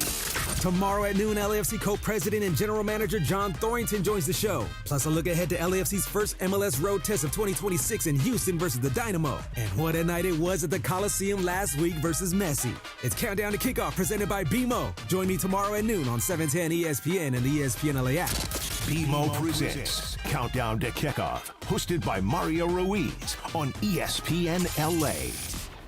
Hi, this is Sean McVay of your LA Rams. The Rams play here. KSPN, Los Angeles. 710 ESPN. A Good Karma Brands radio station. And it is 1 o'clock in the Southland on the biggest show on the radio, Mason and Ireland. And you know it's time for Sports Graffiti on Mason and Ireland. This is where you call in and talk to the fellas. Now, we may not know the phone number. Oh, what is it? 213-799-0139? 213-799-0139. You get to talk to Mason and Ireland during Sports Graffiti, and we know everybody loves Mason and Ireland. Hector Garola Inglewood. Been following them since they began, since they were in San Diego. I love Mason and Ireland on ESPN LA. I love them because they've kept me entertained for, over 15 years now. You're listening to Mason and Ireland, ESPN LA. All right, so my name is Tino, and I'm from South Central LA. And the reason I do listen to Mason and Ireland, for at least the last 25 years. They've been a big part of my life through the ups and downs. Who's your favorite, Mason or Ireland? Ooh, it's hard to say. It's hard to. I relate more with Mason. Most people do. Let's do it. Sports graffiti time. Take it away, Mace. All right, Ireland, needless to say, the phones are jammed, and we're going to start out with Oscar in Baldwin Park. Hi, Oscar. You're on Sports Graffiti. What's up, man? Mason Ireland, what's up, man? On the Lakers. First of all, I want to say that all the way I hear my Laker games now is on 710 ESPN. All that streaming stuff going on nowadays, can't keep up with it. Keep it simple. Listen to 710. Okay. Thank you, Oscar. John, you paid a good picture, man. We can call the game. I'm going to call this one play out in particular last night. I heard called the lineup coming out. Kennard, James, Luka, Ayton, and Reeves. And I told my brother after, what do they all have in common? They don't play defense. Yeah. That was what they had up to get us stopped and no defense. So, right now it is what it is. It's a lame duck season. There's so much transition going on. LeBron's probably going to be there next year, new ownership coming in. I think in 2 years, we're going to be right there. We're going to lose a couple of years of Luka's, but I don't even think Luka's in his prime yet. I still think he's going to get good, man. His defense, whatever. Hey, he's the hot chick. She don't cook and clean, but she's fine, man. She don't got to do nothing. Just look pretty, do her thing, and that's it, man. All right. Oscar, thank you. Yeah, if we said that, somebody would try and cancel Exactly. Let's go to Ricky in Burbank. Hey, Ricky, what are you doing, man? Hey, good afternoon. Good afternoon. Big Laker fan. Have been for years. I think a couple things. I was watching on the YouTube. You're talking about the Luka coming out possibly at the end of the game. Yeah. Do you think if I was the coach, I could have got away with that or no? Here's what I think. The reason I think you could, because you had mentioned you don't want to lose Luka by doing that. You may lose him by losing a lot of games, and you put the five. The only way I wouldn't pull him at the end of the game is that if I have no timeouts left and I need him for offense. If I have a timeout left, and they had one at the time. At the time, they had one timeout. Yeah. Who are the five best defenders on the team? Well, you put them in to make a stop. Yeah. That's what you do, and you can't worry. You got to stop worrying about someone's feelings, patting their ego. It's about winning, and that's what they have to do. All right, thank you very much, Ricky. Yeah, everybody needs crunk juice. I don't think it works. I don't know. Maybe they were out of crunk juice last night. I saw it. Did you see crunk juice? Yeah. Did you talk about it on the broadcast? No. Oh, it's a good subject. The crunk juice. That's DeAndre. You know where that's from, right? No. Space Jam. Oh, right. Yeah. I'd never put that together. Sean in Lomita. Hey, Sean, you're on Sports Graffiti. What's happening? Let's just say good take, Ricky, on that one. Taking Luke out at the end of the game for just defensive purposes. That was a good take. Something I wanted to share. I know we already touched about my dad being like Dryford. Okay, his nickname was Madman Mullen, and I had my mom has blonde hair also, which kind of just fit the whole thing of being within Madman. But anyway, about the Dodgers, do we have to play overseas again to start the season? We did Korea, then we did Tokyo. Is it happening again this season? No, it is not. I don't think they're doing that this It's year. a World Baseball Classic year, so Dodgers are going to be part of the World Baseball Classic on a few different teams. But no, there's no overseas trip this year for the Dodgers. I don't think they're doing a lot of overseas trips the year of the World Baseball Classic because there's already enough. And they had back-to-back years where they were going to go. They went overseas, and so I think they might be off on a break for a little bit. Yeah. Let's go to Mateo in Covina. Mateo, you're on Sports Graffiti. What are you doing, man? Hey, guys. So I have two things. The first thing is a couple months ago, you guys were asking for recommendations of, good dive bars where, it's no glitz and glamour. It's just that. So I have a spot in the San Gabriel Valley. It's called Elvie's Inn, and it's been there for 60 years. But it's just a spot where if you just want a vodka neat or whiskey or just a beer, it's a good, quiet spot, highly recommended, and super affordable. So that's the first recommendation. Okay, cool. My second is a question. You guys recently had the dating game with M, and she picked Mark Ellis, and I don't know if they've gone on a date yet, but My question for Emily and for you guys is, whenever you've been to a potential partner's place, do you snoop through their medicine cabinet to see if there's like mental health drugs or Valtrex or anything like that? Yeah, when you're over there. That's an interesting question.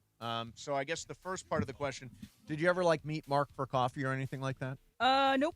No. Okay. We are following each other on Instagram. Yeah, he's a super nice guy. Yeah, you and he would seems, have tons to talk He about. seems like he's really nice. Yeah. His comedy seems like great. And the second part of that question. No, I don't snoop. I'm not a snooper. John, when you first start dating somebody, well, back, I mean, this is a couple of years ago. Did you ever snoop? No, but I'm convinced Lisa did.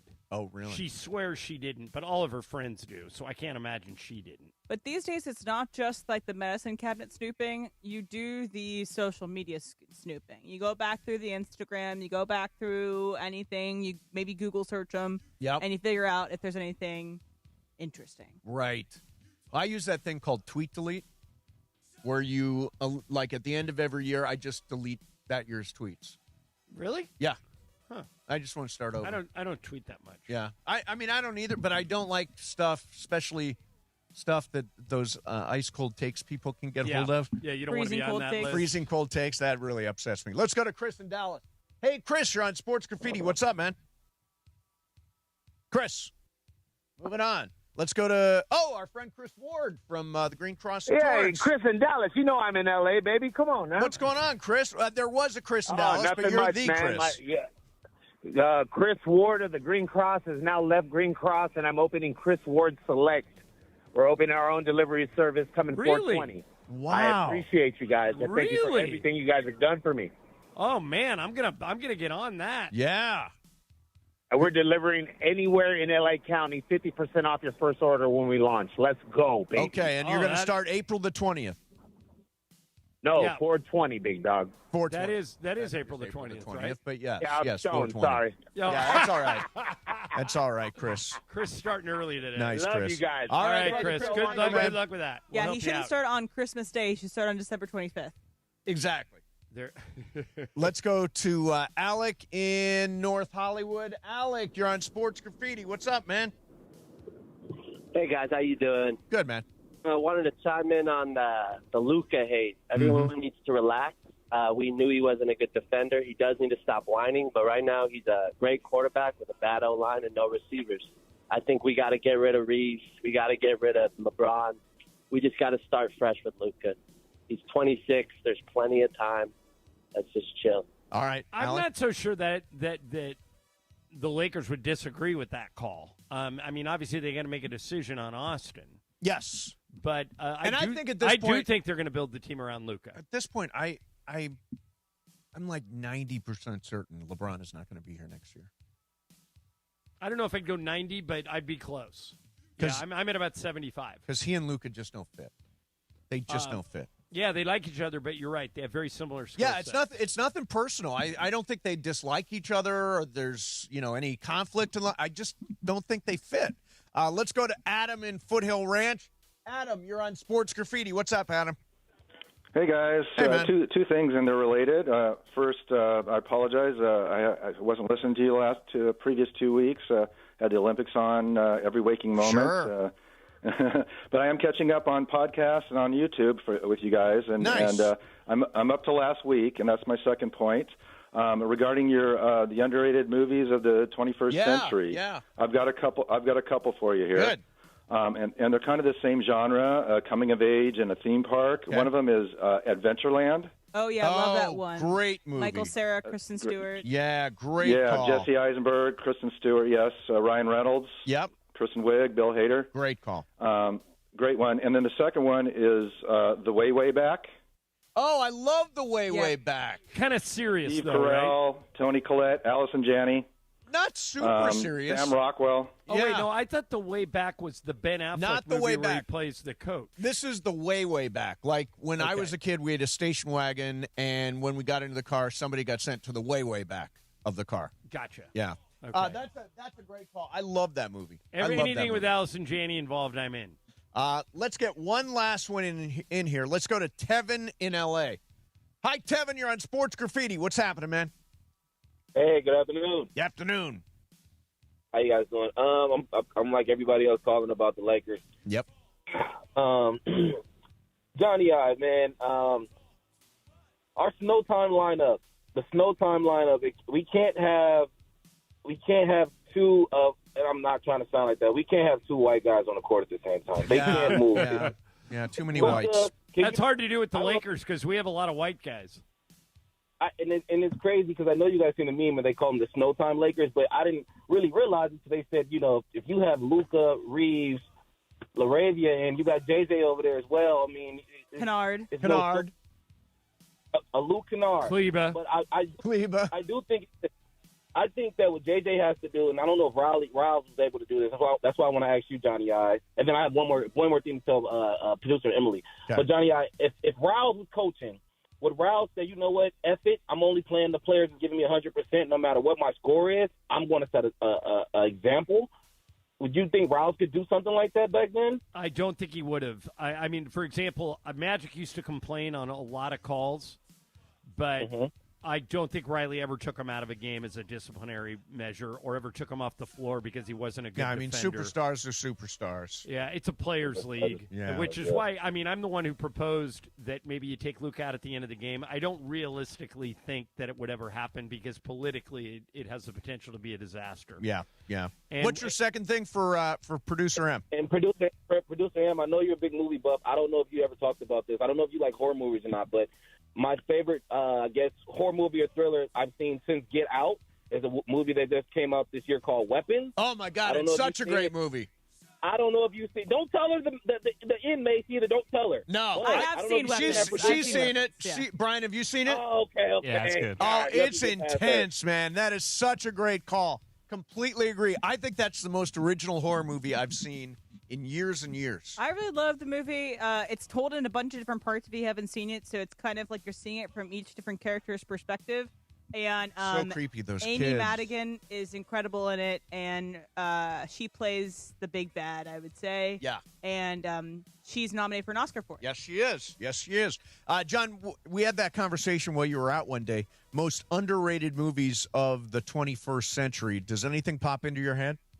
My probably favorite movie of this century, I don't know if it's underrated. I don't think it got nominated for Best Picture, but for me, it's probably my favorite movie of this century was The Social Network. Oh, it got nominated for a bunch of And it was Academy a huge Awards. snub in the year that it was nominated. It lost to The King's Speech. Ugh. Yeah. Which I liked, but I liked The Social Network I did not better. like The King's Speech. I would also say, I think this is properly rated now with time, in addition to the ones I listed last week, but Devil Wears Prada. That's a good one. I feel like is continuously rewatchable. Yeah, and Devil Still Wearing Prada comes out. When does that come out? Oh, that's got to be soon. It's in May. And Devil Wears Prada 2 comes out in May. Yep. What's interesting is you're right about Devil Wears Prada being rewatchable if that's ever on a channel. You know what I've also come to find is super rewatchable, and they've been running it a lot lately. Is Top Gun Maverick? Oh yeah. Like you can no matter what time of day it is, if that movie's on, I just leave it on and go about my day. It's great. The fight scenes are great. Who's sneaky good in that movie is John Hamm. Yeah, because he plays like a military. He's not an admiral, but he's right below it. Yep, and he's basically in charge of keeping Tom Cruise under control, and he can't do it. But, normally John Hamm has some humor or he's a ladies' man. He's just a straight military guy, no-nonsense military guy. Yeah. He's really good in the role. Yeah. You know what I've been watching a lot lately is Sinners. I've been just putting it on. It doesn't matter. It's a great, haunting music. I mean, it's such – and if you're stoned, man, that is your movie. You can just get lost in that movie. I love that movie. The only kind of thing I want to push back against it at times, I think it's fantastic, and I'm glad it's nominated for all it is. I think the ending can be a little clunky. It basically has 3 different endings. Mm-hmm. And it feels like it's stop, start. Like, where is their ending? Also, I sometimes feel like it doesn't really know who its main character is. Yeah. Is it Smoke and Stack or is it Sammy? Yeah. And I think that's why the ending has multiple different ways. Sure. Because it kind of gives every character its ending. Yeah. So I feel like it would have been stronger if it if it eliminated one of their endings and had it be. Now, John, is that a movie you'll ever watch? Sinners? Yeah. It's starting to come on regular It's on cable it's now, on right? HBO. Yeah, I probably will at some point. Yeah, I just put it on HBO. I'm like, oh, this is great, man. I totally get into that anytime. It's a musical vampire movie. What can go wrong? All right, coming up next for you. Are you allowed, John, this is a good question for you. Are you allowed to change the team that you root for? That's coming up next. Mason, Ireland, 710 ESPN. In Los Angeles, greatness isn't an option. It's expected. From the skyhook of Kareem Abdul-Jabbar with a skyhook to the Showtime flair of Magic. Magic fires for three. Got it at the buzzer. Magic hit a three-pointer. To the relentless fire of the Mamba. Bryant for the win. This is a franchise built on icons. And now the story continues with the power and vision of LeBron. Follow a 17-footer good again. LeBron has dialed back the clock. And the next generation talent of Luka. Luka, another three.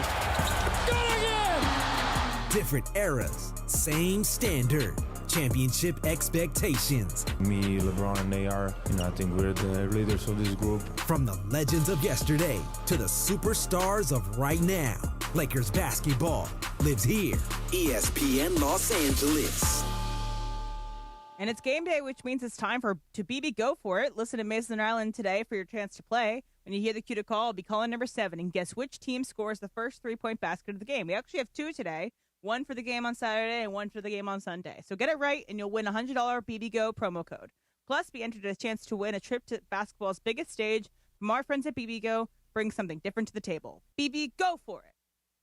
Celebrate the Lunar New Year at Pechanga Resort Casino. Kick the year of the horse into overdrive with cash and easy play giveaways every Saturday during the month of February. Plus, one lucky guest will take home a brand new Ferrari on February 28th. Earn entries for Pechanga's Lunar New Year drawings by using your rewards card when you play your favorite slots and table games all month long. Then be at Pechanga every Saturday night in February to activate your entries. Must be present to win. Visit pechanga.com for complete details. Must be 21 or older with valid ID to participate. Looking for paint that actually lasts? Vista Paint delivers expert quality, rich color, and pro-trusted durability, backed by over 60 years of experience. From your home to your next big project, we've got you covered. Vista Paint, since 1956.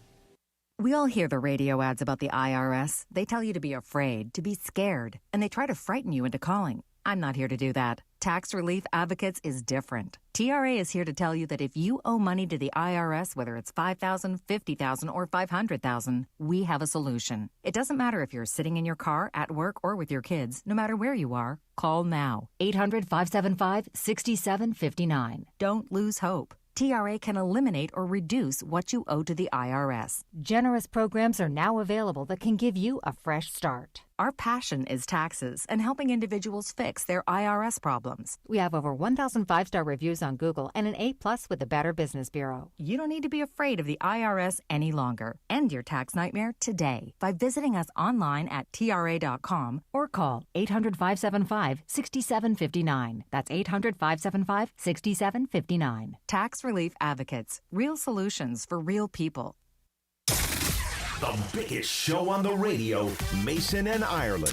They all pitch to Rojas. Hey, this is Miguel Rojas from the Los Angeles Dodgers. It's back. It's on its way. Out of here. Miguel Rojas. You're listening to Mason and Ireland Show. Mason and Ireland rolls on.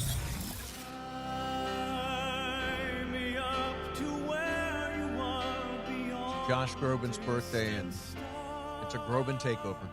Groban Friday! Groban Friday. This is the kind of thing that they'll imitate in every radio station in America. Yeah, I think that's a 0% chance of happening. Lift me up! Groban 710. Yeah, Groban 710. So, John, you found this thing from John Oliver, who's terrific on Sunday nights on the HBO. Right. So he has a son, a young son, and John Oliver turned his son into a Mets fan. John is a Mets fan, so he's making his son be a Mets fan. God bless him. And his son then picked a favorite player, and it was Pete Alonso. And as you may know, Pete Alonso left the Mets at the end of last year, and he's now playing for the Orioles. So he asked his dad, hey, can I root for the Orioles now To which John Oliver said, no, I've had a lifetime of misery being a Met fan, then I'm handing it down to you. You have to be a Met fan. Well, Pete Alonso caught wind of it and sent out a video on social media basically telling the kid, look, I'm here now. If you're a fan of mine, you got to be a fan of the Orioles. Should John Oliver allow his son to switch to the Orioles? Okay, so in other words, he's following a player as opposed to a team, which I think most kids do these days. I don't know. I get so dug in on my teams. You have less. I mean, you fell away from the Raiders. You did. Right. Well, I was a Rams fan growing up, and when the Rams left and moved to St. Louis, I went to UCLA, and we had season tickets to the Raiders, and we all became Raider fans. Yeah. And the Raiders were good back then, and I rooted for the Raiders. And it's fun to be a Raider fan because every game's like Halloween. Yep. They're really fun to go to, and they had just win, baby, as their motto. They didn't care about anything else. They just wanted good players who could win. Now they're the biggest dumpster fire in the league. Right. And they haven't won a game in 20 years. And so I still watch them. Yep. But I'm no longer a beat the drum Raider fan because I think they can't get their act together. Yeah, I'm kind of in the same way with my sports fandom ish. Okay. Not with the Steelers, but with like some of the DC of it all. I mean, I went to Nationals games growing up, but they're irrelevant now, and they basically aren't well, they're just a couple of years removed from a World Series. Exactly. So I watched that World Series. I think it's more than a couple. Isn't it 5 or 6? It's 6 years. 6 years. They won it right. in 2019, but they've been irrelevant. They lost all their star players, and so they basically lost my trust when they traded away their incredible team of young talent. But are we allowed to come back? Like, John, are you allowed to come back when Fernando Mendoza is incredible and they're in the playoffs competing for a championship if that happens? Are you allowed to come back, or are you gone forever? I probably will quietly come back. Yeah. I don't think Raider fans want to hear from me that I'm back because they feel like I jilted them. If I was like married to him and I cheated on him. Yeah, you did. And so I understand that. They drove me crazy. They still drive me crazy with the stupid crap they do. It appears like they finally have a normal coach, and they're going to draft Mendoza. I would trade Max Crosby and load up on because you need so many different players. But I'll always root for him. But I'm not going to. I mean, I've got a bunch of Raider gear at my house. I haven't put it on in years. Yeah, see, I'm to the point where I'm so dug in on my teams that I just get ruined if they don't win. Well, but you've changed over the years. Like, you were a Rangers fan growing up. Now you're a Dodger fan. Yeah, when I came to L.A., I became a Dodger fan. When I was a little kid, I rooted for the Rangers. I rooted for the Rangers starting when I was 7 years old in 1972, and all through the 70s when I was growing up in Ohio. Why'd you break up with them? My address changed to Los Angeles, California. So, yeah, that's what happened to Ben. Ben was Ben Lyons. He was a big Philadelphia Eagles fan, and when he moved to L.A., he really couldn't follow the Eagles anymore. So he just started rooting for the Rams. Yeah, when I was a little kid, I was a Rams fan.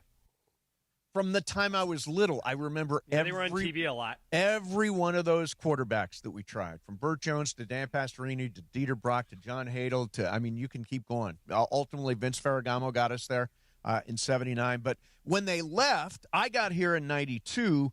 They left, I think, in 96. Does that sound right? And then I didn't root against them. I didn't accept the Rams as my team anymore when they left. I was the same way. When they left me, I felt like a jilted lover, and Me too. I started disliking them. But then they came back, and all's good. I think it's interesting hearing John Oliver talk about this because we don't have to play the sound because it doesn't really matter anymore. But he's English, and so he comes to America, becomes a Mets fan because he lives in New York and once picks a team, and he thinks it would be cheating basically to pick the Yankees if you're coming over here. It's like picking like the most obvious team. Yeah. So he likes the Mets because it feels like it's England to him because they're continuously letting them down. But I think what's interesting over there to explain to English people, because here you're saying, the Rams moved from Los Angeles. They were in Los Angeles. They moved away. To explain to an English person that your team could move, it doesn't even compute. Right. Because they're tied to the neighborhood. They're tied to these places. Those teams will never move. So I think it's interesting that, like, if depending on where you are, because we're Americans and because our team and, like, these owners can be so greedy, they want to move these teams to different places, that we don't necessarily have the same level as commitment as these English fans do. I don't So think. weirdly, in my family when I was growing up, we all had teams that played each other, and we rooted. So each of us had a different team. My brother was a Raiders fan, my dad was a Cowboys fan, my mom was a Steelers fan, and I was a Rams fan. And they were always meeting each other in the postseason. So there was like in-house rivalry between me and my dad at some point. It was actually it was kind of fun. But yeah, no, I think a lot of people are just born into it. Like, for example, my friend Sue Kalinsky is a Mets fan. She was born into that. I'm sure she wishes she was born into a Yankees family, but she was born into a Mets family. So she's a Mets fan, which is not an easy job. All right, coming up next for you, John, the ABS system is interesting. This is the brand new. I kind of like it. And we've got sort of an example. You saw it actually happen. We've seen it in spring training games. Let's talk about it next. Mason and Ireland, 710 ESPN. You know, you're going to be out this weekend driving around. It's beautiful weather. Just beautiful. You headed out to the beach, maybe headed out to the desert, whatever you're doing, driving along, bam, you're in some kind of accident. And the only guy you should trust is Jacob Imrani. Jacob, by the way, is having a special event this Sunday, starting at noon. He's hosting his first ever Call Jacob motorcycle event at Factory 47 Cycles in Whittier.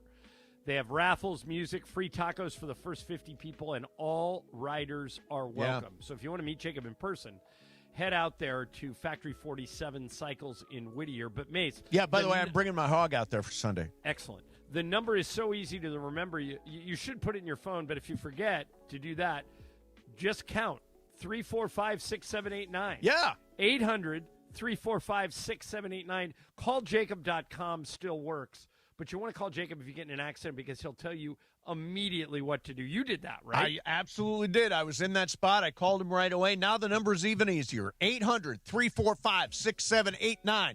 That's 800-345-6789. Mason, Ireland, 710 ESPN. DeMarco and Travis have taken over Afternoon Drive. But I went and we roller skated. It was cool. Yeah. Can you skate backwards? No. Weekdays starting at 3 p.m. Okay. No, Marcus, can you skate? Not well. Yeah. Not well, no. I got no Nothing? There was a real professional in there. There's always one. Right. And he was just, spinning around like... That's what he does. Yeah, that's what he does. Yeah. This is his house. Right. He was that guy. Yeah. Can you skate, Laura? I've done it as an adult, but you'll catch me holding the rail. That's me with ice skate. I'm just like on the wall. Just Yeah, kind of same. Use slowly the going thing. around. Use the thing. No. I've done the thing. Don't use the thing. That's use the thing. I'll stick with the wall over the thing. On the wall, the statement is, I don't know how to skate. Right. Yeah, okay. On the thing is, I don't know what the hell's going on in the world. Yeah. Agreed. Afternoons with DeMarco and Travis starting at 3 p.m. on 710 ESPN. The all-new ESPN LA app. And live on YouTube. It's a Live Nation Ticket Friday on ESPN LA. Call 213-799-0139. That's 213-799-0139 right now. And caller number 7 wins a pair of tickets to see Nate Bargatze at Intuit Dome this May as part of Netflix's A Joke. Don't miss one of the biggest comedy events of the year. Secure your seats today at NetflixIsAJokeFest.com. That's 213-799-0139 right now. Hey, it's Bethel Duran. Everyone loves the new 2026 Toyota Electric BZ XLE that has a range of over 300 miles. You can drive one away on a 36-month lease with any old free and clear trade down for only $239 a month. That's a $36,000 car that needs no gas. No cash required. Just drive any old car, truck, or van you own outright in the Wonders Toyota or Northridge Toyota and drive out with a $239 lease payment. 2026 Toyota BZ XLE FWD. Offer good on any BZ model in stock with an MSRP under $36,650. Over 10 to choose from. Lease excludes tax, title, license, and dealer fees. That's the ease at which you get information. You want it, you get it. Like that. Ask your phone. Group chat. Smartphone. You're always connected and informed in real time. No waiting. So if you're diabetic and still using finger sticks to read your blood sugar, what are you waiting for? Knowing your blood sugar levels instantly is important for managing diabetes. Call US Med at 888-665-0696. To learn more about continuous glucose monitors, a real-time instant method to track your blood glucose, US Med is an approved provider for Medicare and over 1,000 private insurers And the best part? Call 888-665-0696 and we'll give you a free insurance benefits check today. So call 888-665-0696 today. That's 888-665-0696 and manage your diabetes as easy as... The OGs of LA Sports Radio. So that's why I deliver. Red light player. When the red light goes on, look out, I'm on it. That's Steve Mason and John Ireland. That's what they say is you're a red light player. Especially in Amsterdam. Oh, yeah. No, I never played there. Mason and Ireland. Right now.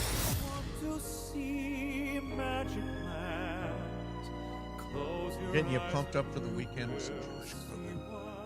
The smooth This sound. is from Willy Wonka, right? Oh, it is. It is. Yeah. Good call. It's like in the candy shop, right? Yes. So this is this is actually the song that Gene Wilder sang first, right? Yeah. So it's Josh Groban's birthday, and of course it's all Groban Friday. So, by the way, tonight there's a concert I really want to go to, and Juan will not go with me because he can't stand her. I want to see Brandi Carlile at the Forum, and he's like, I am not going to see Brandi. I do not want to see Brandi Carlile. This is not Brandi Carlile from the Go-Go's. No, that's Belinda Carlisle. Yeah, this okay, is right. Brandi Carlile. What does Juan have against Brandi Carlile? He says he thinks it's a racket. I'm like, no, I listen to a lot of Brandi Carlile. It's not a racket, but I cannot twist his arm. So are you going or are you not going? If I go, I'm going solo. That'll be fun. I've never gone to a concert solo. Brandi puts on a great show, and the opener is The Head and the Heart. Oh. And they're a fantastic band. Yeah. 2 of them are from my hometown of Fredericksburg, Virginia. And my close family friend was he owned this bar, and the two people in the band met at this bar, but working there. And so I have close ties with The Head and the Heart. Nice. Yeah, nice. they're a really fun band. Now, you last night were at a place called Largo. John, have you ever been to Largo? I don't think so. Really cool spot. Describe it, Em. Largo's a really awesome comedy, venue. It's in like Beverly Grove area. Yep.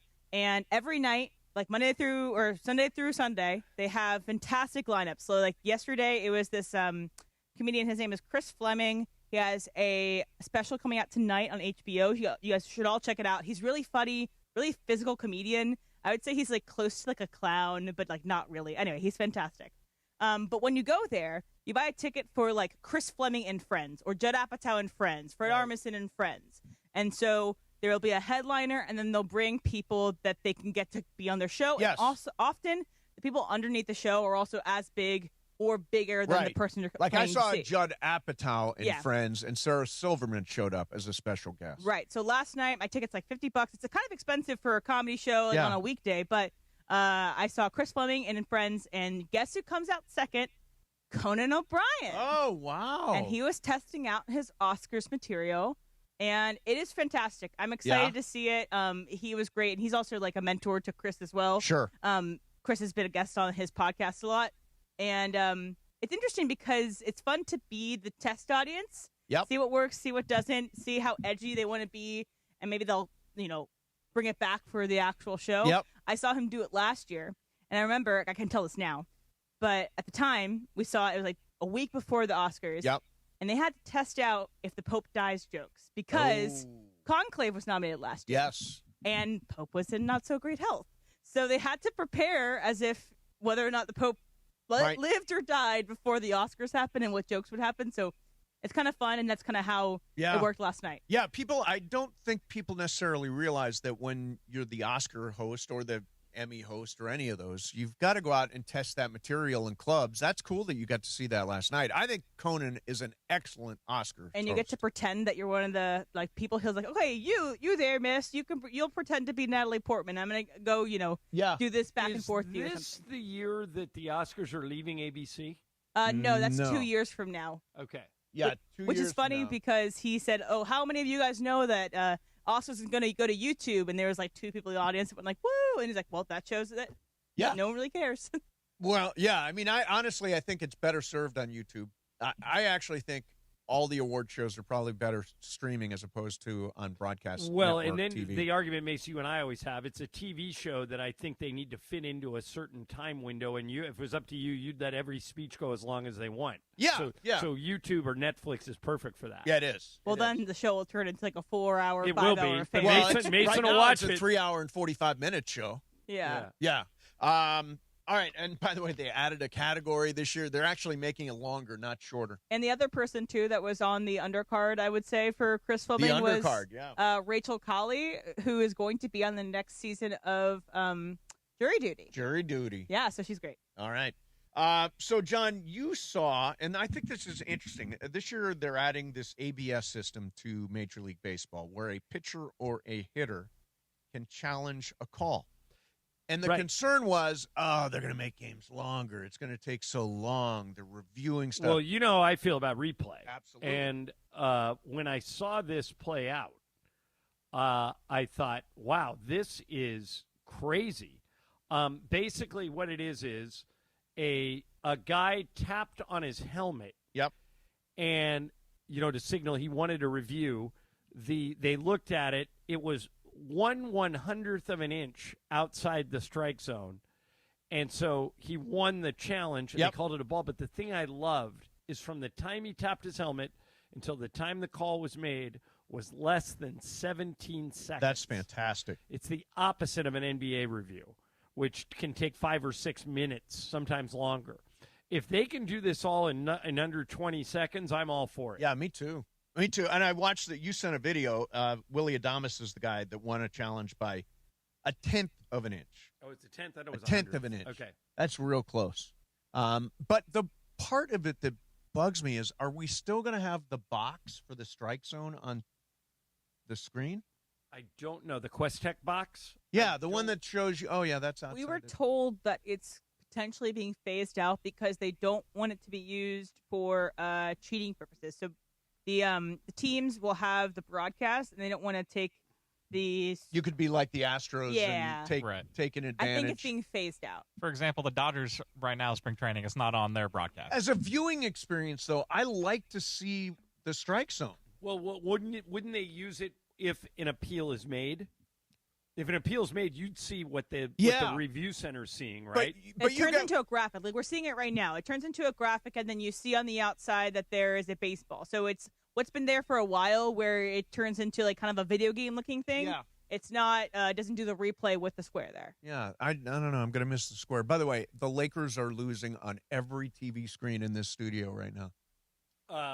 What do you mean? They're showing a replay of the They're game? showing or people a are replay, yelling and about all it? the Spectrum screens. LA is we're down 93-86 with about 9 minutes left in the fourth quarter, John, in this studio. Yeah, and it gets worse. They fall behind by 10. Hey, and spoiler! Then they come all the way back. You're spoiling it.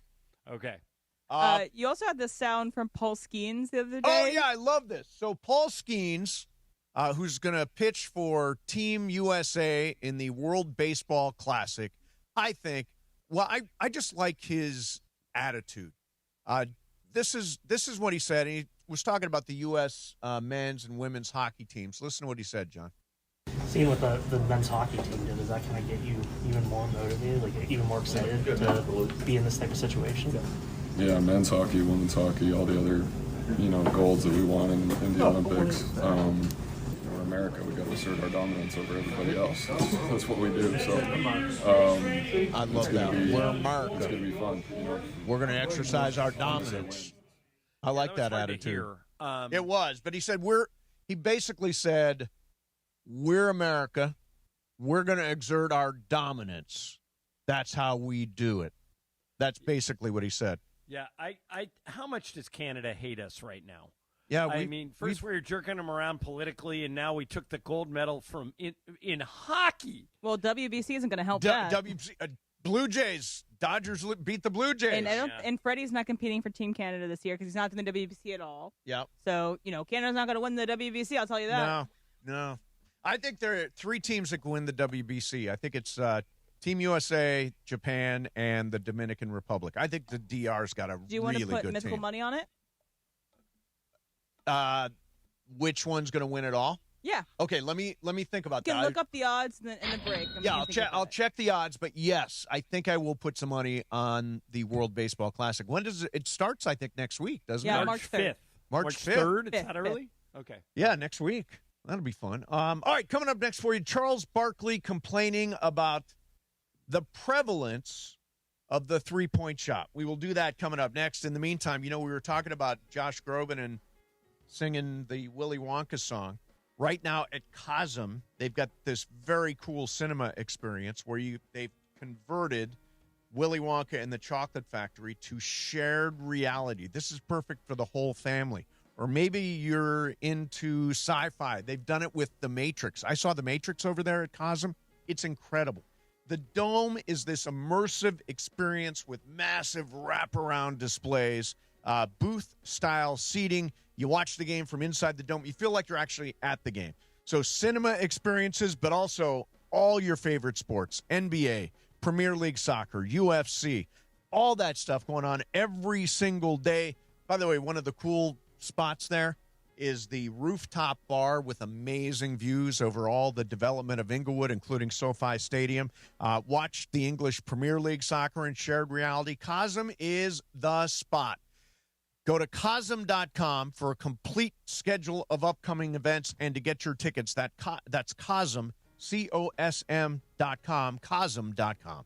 Mason and Ireland, 710 ESPN. It's time to BB Go For It. Every game day, you can play and win fabulous prizes from BB Go. And qualify for the grand prize, a trip to basketball's biggest stage. Thank you. Here we go. Time to BB Go For It. It's your cue to call. Caller number 7 right now. 213-799-0139. 213-799-0139.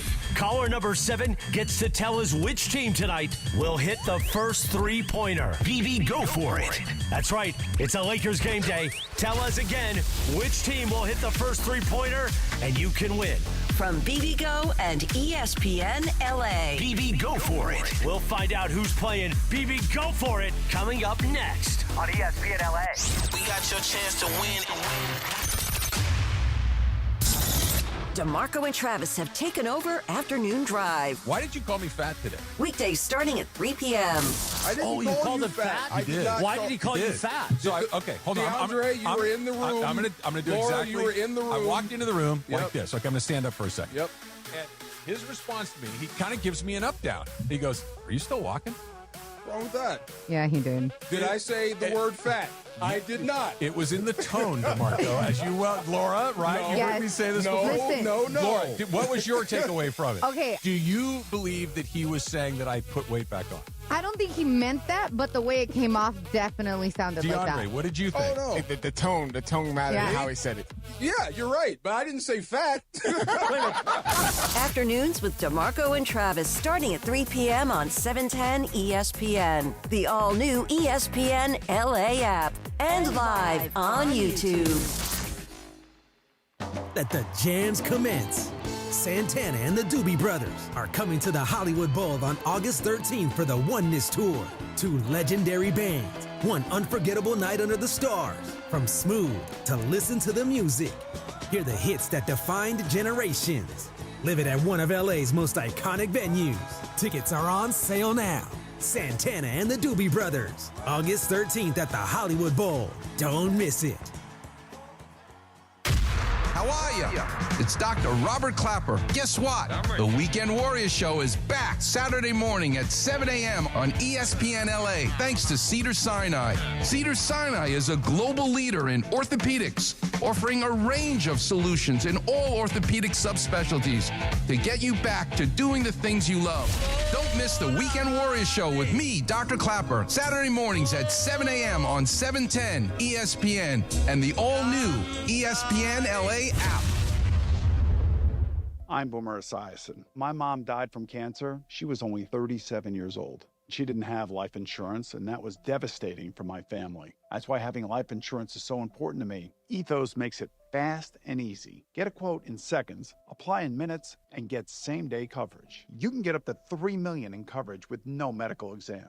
Get your free quote at ethos.com/play. That's ethos.com/play. Paid spokesperson. Time spent on application may vary. Online health questions required. A SoFi personal loan is here to help you achieve something once thought impossible, overcoming high-interest credit card debt. Walk the tightrope of your finances with one low, fixed-rate monthly payment, no fees required, and as soon as the same-day funding. That's right. Pull off your own debt-defying stunt with a SoFi personal loan. Visit SoFi.com/trick to learn more. Loans originated by SoFi Bank, N.A., member FDIC. Terms and conditions apply. NMLS 696891. It's time to BB Go For It. Every game day, you can play and win fabulous prizes from BB Go. And qualify for the grand prize, a trip to basketball's biggest stage. It's time on Mason and Ireland right now on ESPN LA to BB Go For It. We've got caller number 7. Let's find out who it is. All right, joining us right now, caller number 7 is Craig Shelley from Lake Forest. Congratulations just for playing BB Go For It today. You win $50 in BB Go. Now your chance to make it $100 and qualify for the grand prize, a trip to basketball's biggest stage. Craig, give us your prediction for tomorrow night's game. Which team will score the first three-pointer, Lakers or Warriors? Going with Warriors. BB Go For It. Listen to tonight's game on ESPN LA, and let's see if you're right for your chance to win even more BB Go product and qualify for the grand prize to see basketball's biggest game in person. BB Go For It from Mason and Ireland, ESPN LA, and our friends at BB Go. BB Go For It. BB Go For It is brought to you by BB Go, bold Korean flavor that's comforting and easy to share, from bowls to dumplings and fried rice. BB Go For It, and bring something different to the table. You know, Mace, last night I was calling the Laker game. Yep. And I remember we had a guy on yesterday, one of our listeners, and he picked the Lakers to hit the first three. Yep. Royce O'Neal hit a three-pointer literally 10 seconds into the game. And I thought, that poor guy. That poor guy. He tried to stick with his team. He picked the Lakers, and Royce O'Neal, much like he wrecked us at the end of the game, wrecked that guy at the beginning. Yes, he did. All right, so, John. Oh, we're getting requests for a certain song. Hang on. It's Friday. Friday. Who requested that? Friday, people. What's up? Who requested it? I'm getting a lot on social It's just all over your media. social. People sliding into my DMs saying, Sound "Can like you Artie play Rebecca Black?" Yeah, it's a that's poll. like the Artie survey. You know who I saw come up on my TikTok this morning? Who? It was Rebecca Black, but she was doing a Boiler Room set, which is a club. Yeah. And she did a mix of Charlie XCX's 360 with Friday. Wow. It's great. I mean, she's still doing stuff. She's making music. She's producing stuff. Good so for her. I like it. Well, look, we play it every and Friday. you can make fun of her at 12. We play it every Friday. I mean, it's a Friday tradition. Went out for dinner last night, John. My favorite meal, single favorite meal ever. Where'd you go? Went to Boa the Steakhouse. Okay, which one? Santa Monica? The one on Ocean in Santa Monica. Had a beautiful New York strip. Some mushrooms, some corn, some mashed potatoes, a dessert, some sticky toffee pudding. I'm telling you, there is nothing like a good steak. All right, so this is my decision tonight. Yep. After we get off the show. Yep. Michael is going downstairs. Billy, Stu, all those guys are gone. Right, They're you're not in San Francisco right now. Yeah. Yeah, they're not doing the game, so they all took a party bus from Phoenix back to L.A. last night. Really? Yeah. They got in at like 3 in the morning. And so Michael and I are the only announcers at the hotel. And Michael does the thing where he goes to the hotel restaurant, wherever we are, and goes big, but he goes early. He goes at like 5 o'clock. We are staying in the heart of San Francisco, right down the street, and I'm not making this up, to a grilled cheese restaurant. That's all they make is grilled cheese. I think I'm going to bail on Michael and go get grilled cheese. What would you do? God, there's a restaurant in San Francisco, Tattich. Have you ever been to Tattich? No. It's the oldest restaurant. They claim the oldest restaurant in California. It's called Tattich Grill. Is it in the city? It's downtown. All right, I'll look it is it is like their version of Musso and Frank. Absolutely fantastic. So I'll if you can get to Tattich, definitely go check that out. If it's close to where we're staying, I might be able to. So you know the only guy who complains more than Luka Doncic? Who? Charles Barkley. See, my problem is not with the three-point shot. It's who's shooting the shots, Howard. We got bad players jacking up threes. Like, okay, if you're a good three-point shooter, have at it. If you one of these guys and you can't shoot threes, why are you shooting threes? We need more. We need to give more coaches power and says, hey, man, you're not a three-point shooter. Quit damn shooting threes. That's the Howard. It's not the point that it's a three-point shooting contest. It's everybody's shooting threes. The notion that everybody's a good three-point shooter, that's ridiculous and stupid. Ridiculous and stupid. He's not wrong, but the problem is it's a three-point league. Yeah, it is. So, like last night, the Suns took 50 of them. They made 22, and you think, well, 22 out of 50 is not that great. It's actually really good, 44%. Yeah. And if you can shoot 44% from three on most nights, you're you going to can win. Yeah. By the way, and so to the opposite of Charles's point is, like Jared Vanderbilt has been working on his three all offseason. Yeah, he's made a couple of corner threes. And so now he has that shot in his bag, and if they leave him wide open, he feels like he has to take it. The problem is then you get guys like Russell Westbrook. Right.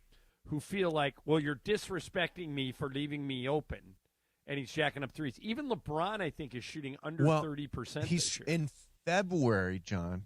LeBron is shooting 23% from three. Right, but he feels like he has to take them. So I understand what Charles is saying, but at the same time, the league now is all about threes. Yes. But Charles never really has nice things to say about the league. No, that's why he's popular. That's why people like him. Yeah, exactly. That's the big thing with the NBA. Everyone loves to complain about the NBA, and it just keeps the conversation going. Yeah, you know what's weird? We do complain about the NBA. We never really complain about. We never complain about the NFL. NFL, we're never trying to fix it necessarily. What's to fix? Yeah, I mean, baseball seems to be in a really healthy spot right now. But basketball, I saw a tweet a couple of weeks ago that makes sense. We go through, it's the start of the season. We're very excited. Christmas Day, big highlight, trade deadline. And then after the trade deadline, everybody starts complaining about the league. Which is weird. That needs to change. Obviously, I'm biased because it's my favorite sport. And the league is great. Right, I mean, but you we got to fix this, we got to fix that. Right. But I don't think those two things are mutually exclusive. You can love the game like I do, and you can say there are things that need to be fixed. And let's face it, to your point, basketball probably has the most things it could fix. Yes. Baseball has already gone through their fix-it phase. Yep. And they kind of nailed it. Yeah. Remember, everybody used to complain about baseball. Too slow. It's all strikeouts and home runs. Yep. The games take too long. They addressed all of it. Football, whenever they have something go wrong, to their credit, they normally fix it. And sometimes it doesn't work. Like, I would like to see them go back to the traditional kickoffs. I don't think their kickoffs work. But they'll try stuff. Basketball is change-resistant for the most part. Yeah. But I think with the tanking, you've seen Adam Silver go off, and I think he's absolutely going to try and fix the tanking problem with some rules. Yeah. So we're at the time. The league is incredibly healthy, I think. I mean, despite sports is incredibly healthy. Yeah, I mean, all sports. This is, the NBA probably does have the most things that you could fix or tweak or play with. But generally speaking, I think the league is in a really good spot. Yeah, and the players have never been more talented. Yeah. There's so many great players in the league. And the games, like I always say, Laker games, if you ever get to go to a Laker game in person, and I know a lot of fans are priced out, but if you ever get a chance to go, it is an event. It's not just a game. There's so much fun stuff going on at Laker games. And so I hope people can find at least a chance to get to one game. Now, the problem with my theory is, let's say you take my advice. Yep. And you pick a game. And you're excited. You kind of went through this last week when you decided to go to the Boston game. And I think you said it was the first game Juan's been to all year. Yes. I picked the wrong day to take Juan to a Lakers game. Right. But part of the issue is not just that the Lakers didn't play well that night, but you never know from night to night who's playing and who isn't. True. Like tomorrow night we play the Warriors. I know Steph's out. Mm-hmm. I know Jimmy Butler's out. There's a chance in their last game they didn't play Porzingis. They didn't play Draymond. I have no idea who's playing tomorrow night and who isn't. So that's something that also they need to kind of address is this load management problem. Yeah, no question. All right, coming up next for you, going to do some fast track. It is Friday, and I cannot wait. This is a weekend I've been waiting for. I'm excited. What do you for got this going? Weekend. Well, I'm probably going to the Brandi Carlile concert solo tonight. Taking Juan to the Kings game tomorrow, and going to see one of them Broadway shows on Sunday, the one called Six. All right, let me just say this about the Kings game. Yeah, they are really struggling. They may have a new coach by the time you get to that game. Yeah, there's a lot of pressure right now. They lost on Hiller. 8-1 last night. Not even close. And it's the second night in a row they've kind of wet the bed. The night before they went to the third period up 2-1 against Vegas and ended up giving up a bunch of goals and lost 6-4. So in the last two games, they have given up 14 goals. 14. Yep. Yeah, they need some changes. Well, we're going to be there tomorrow night. I think we're going to bring them some luck. Good. Hope so. I hope. Fast Track next, Mason and Ireland, 7:10 ESPN. Don't miss the countdown to kickoff. Presented by BMO, official bank of LAFC. Tomorrow at noon, LAFC co-president and general manager John Thorrington joins the show. Plus a look ahead to LAFC's first MLS road test of 2026 in Houston versus the Dynamo. And what a night it was at the Coliseum last week versus Messi. It's Countdown to Kickoff presented by BMO. Join me tomorrow at noon on 710 ESPN and the ESPN LA app. BMO presents Countdown to Kickoff, hosted by Mario Ruiz on ESPN LA. Have you heard the refinancing rule of thumb that says you have to drop your rate at least 0.5% to refi because it'll take several years of savings to recoup the closing costs for a refi? The Loan Exchange says the rule is nonsense. With a Loan Exchange free closer, you can lower your rate without paying any cost whatsoever. That's right, lower your rate with no cost and your balance doesn't go up. You start saving on the first day you have the loan and every day thereafter. If you decide to move next year or rates drop further, you can exchange that loan for another without losing a dollar that was tied up in closing costs. Today's 30-year fixed-free closer rate in APR is 5.625%. So if your current mortgage rate is higher than 5.625%, give the Loan Exchange a call at 855-752-9944 or log on to theloanexchange.com. It won't cost you a thing. NMLS 1637539. Loan subject to credit approval. See website for licensing information, loan terms and conditions. Equal housing lender. Call 855-752-9944 or visit theloanexchange.com. Hey, it's John Ireland. Watching a Laker game is so much more than just a game. It's the moments before tip-off, the people you're with, and the food you're sharing. That's why I love BBGO. BBGO is perfect for at-home watch parties or a night of hoops. Their food is bold and packed with flavor, bowls for a quick meal, dumplings and fried rice for everyone at the table. Vibe on a wave of Korean food and culture with BBGO. Look for BBGO at your local grocery store in the Asian and freezer aisles. BBGO for it and bring something different to the table. Want consistent color for every job? Milo's Pro Rewards members get a 20% paint discount on future purchases after paint annual qualifying spend reaches $3,000. Plus, order eligible in-stock paint and paint supplies by 2 p.m. for free same-day delivery by 8 p.m.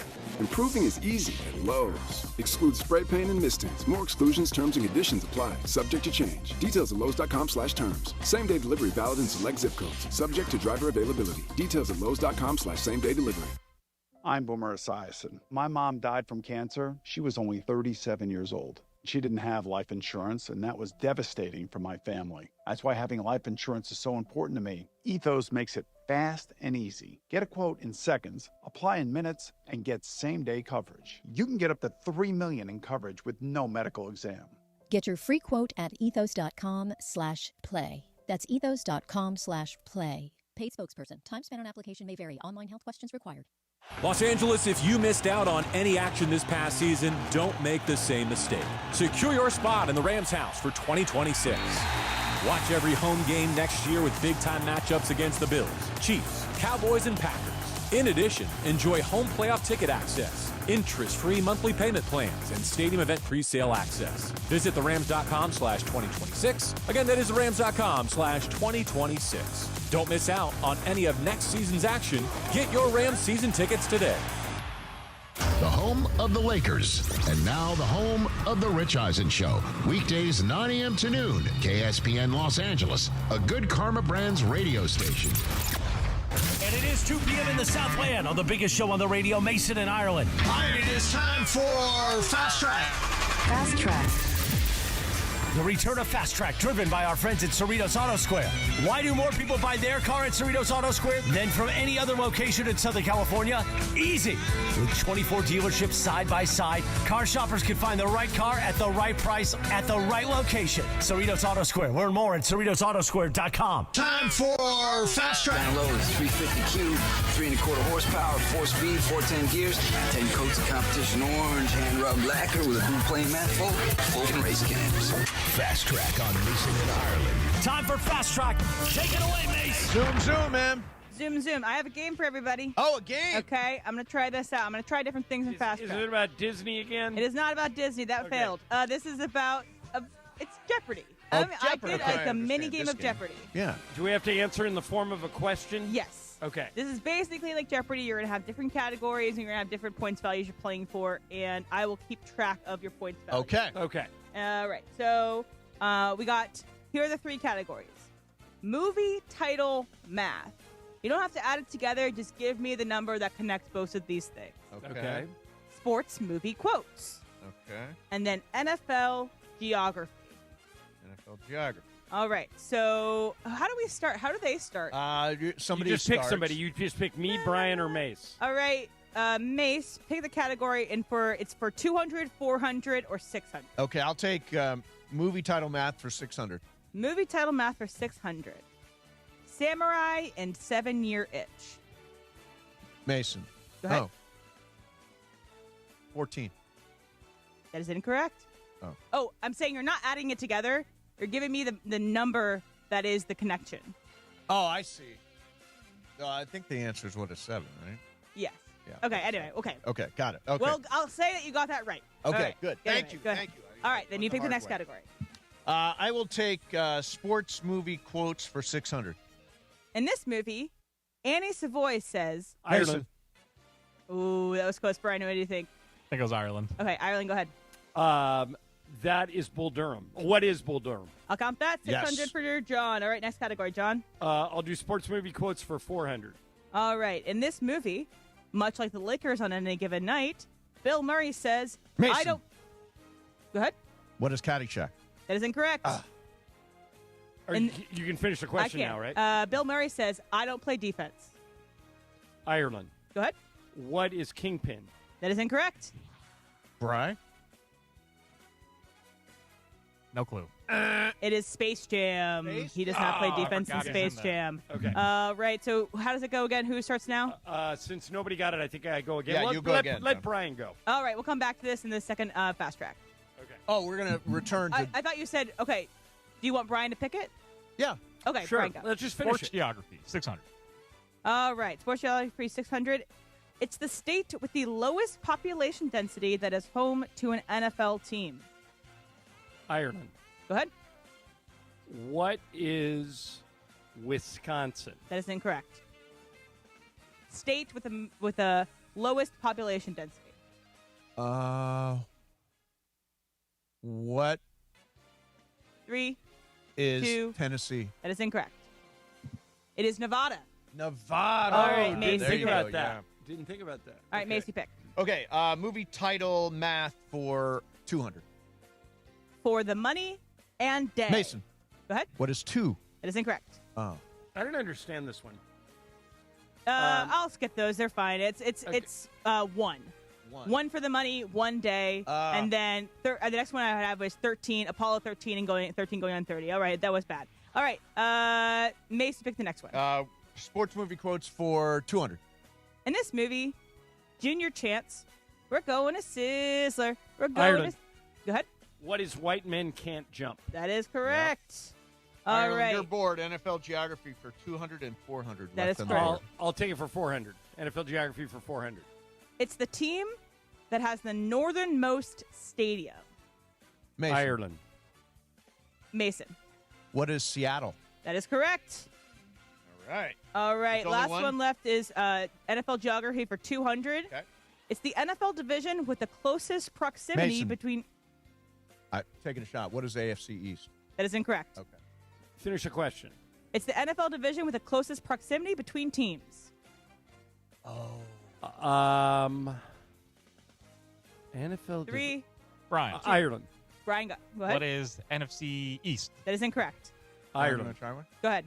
What is AFC East? That is incorrect. Is it It what is is- the it's- AFC North. AFC. The AFC North actually has the closest proximity. All right, so here we are in your standings. Brian, you have $0. I'm sorry. Sorry, Brian. And then, John, you have $800 to wager, and Mace, you have $1,000 to wager, okay? Oh, this is double jeopardy. No, this is just the final Jeopardy. Yeah, final I kind Jeopardy. of shortened it, made it a mini version. Got it. Okay, so I will bet mine all. I will bet the all. Okay. Everything. Who? Okay. Go ahead. He played in the most career games in the NBA Finals. Ireland. Well, this is This Final Jeopardy Oh, show. Final Jeopardy. Okay. So you just write it down? Yeah. Yes.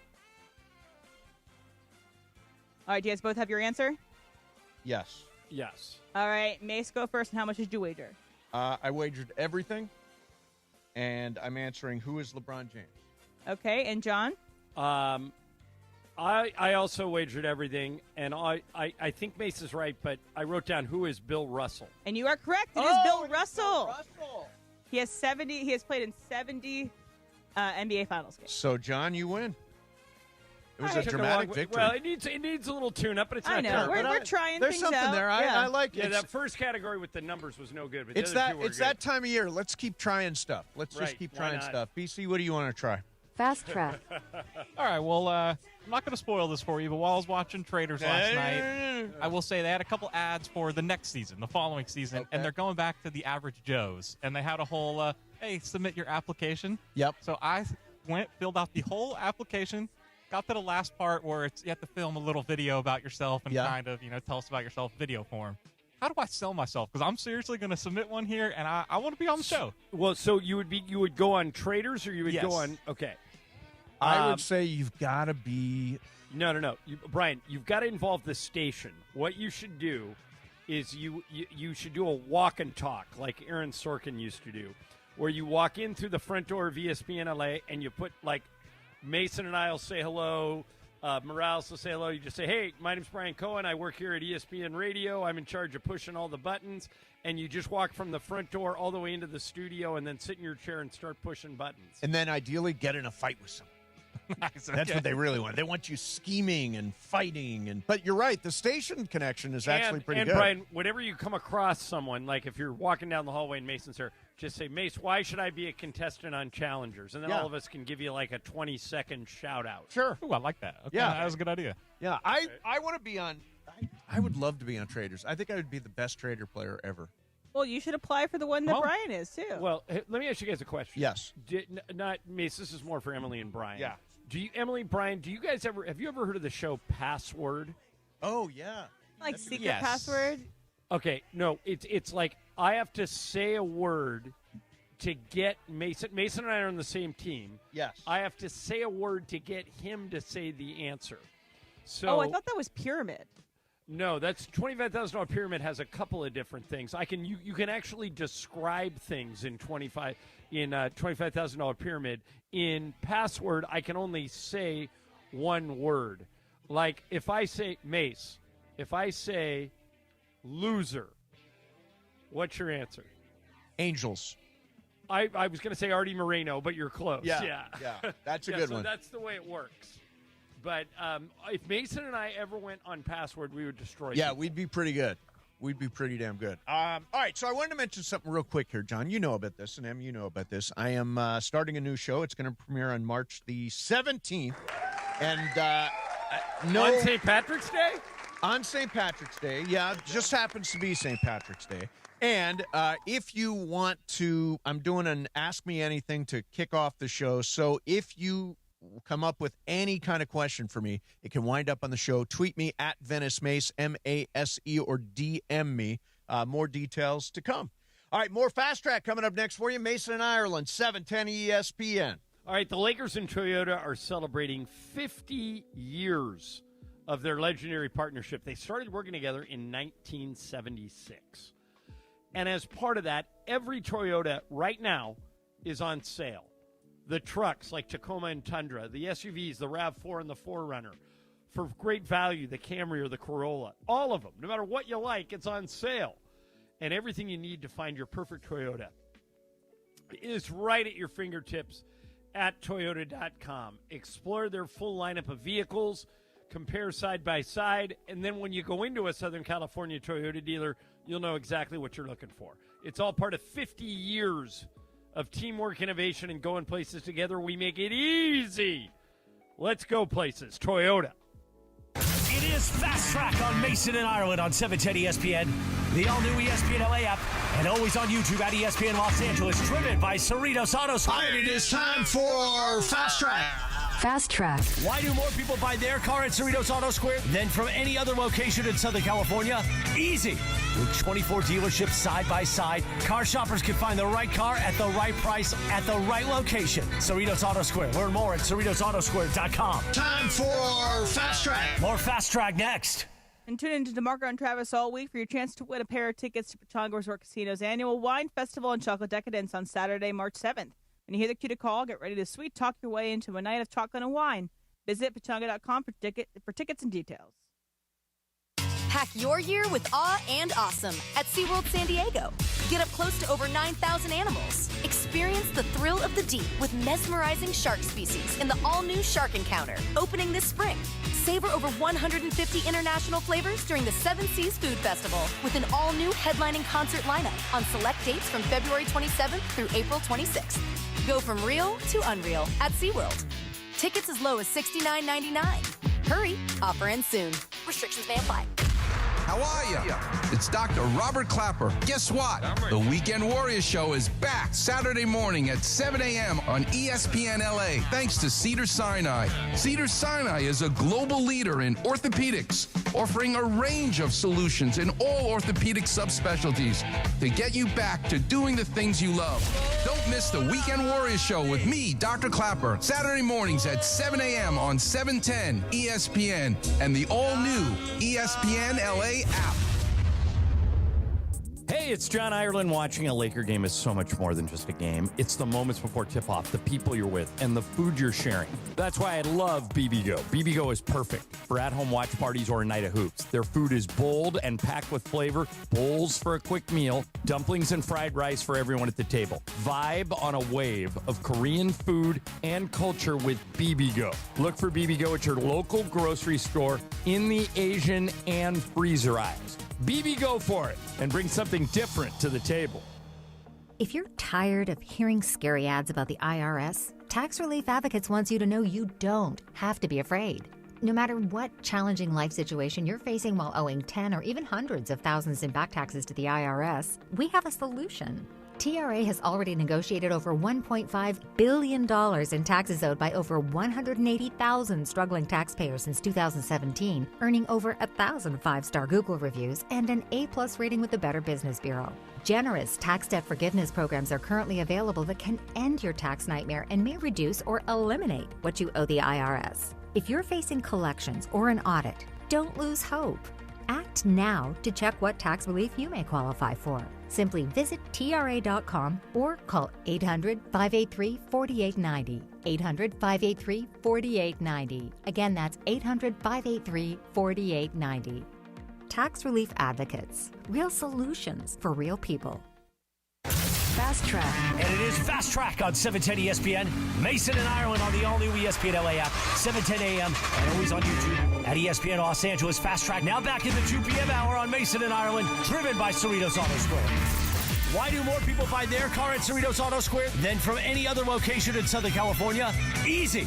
With 24 dealerships side by side, car shoppers can find the right car at the right price at the right location. Cerritos Auto Square. Learn more at CerritosAutoSquare.com.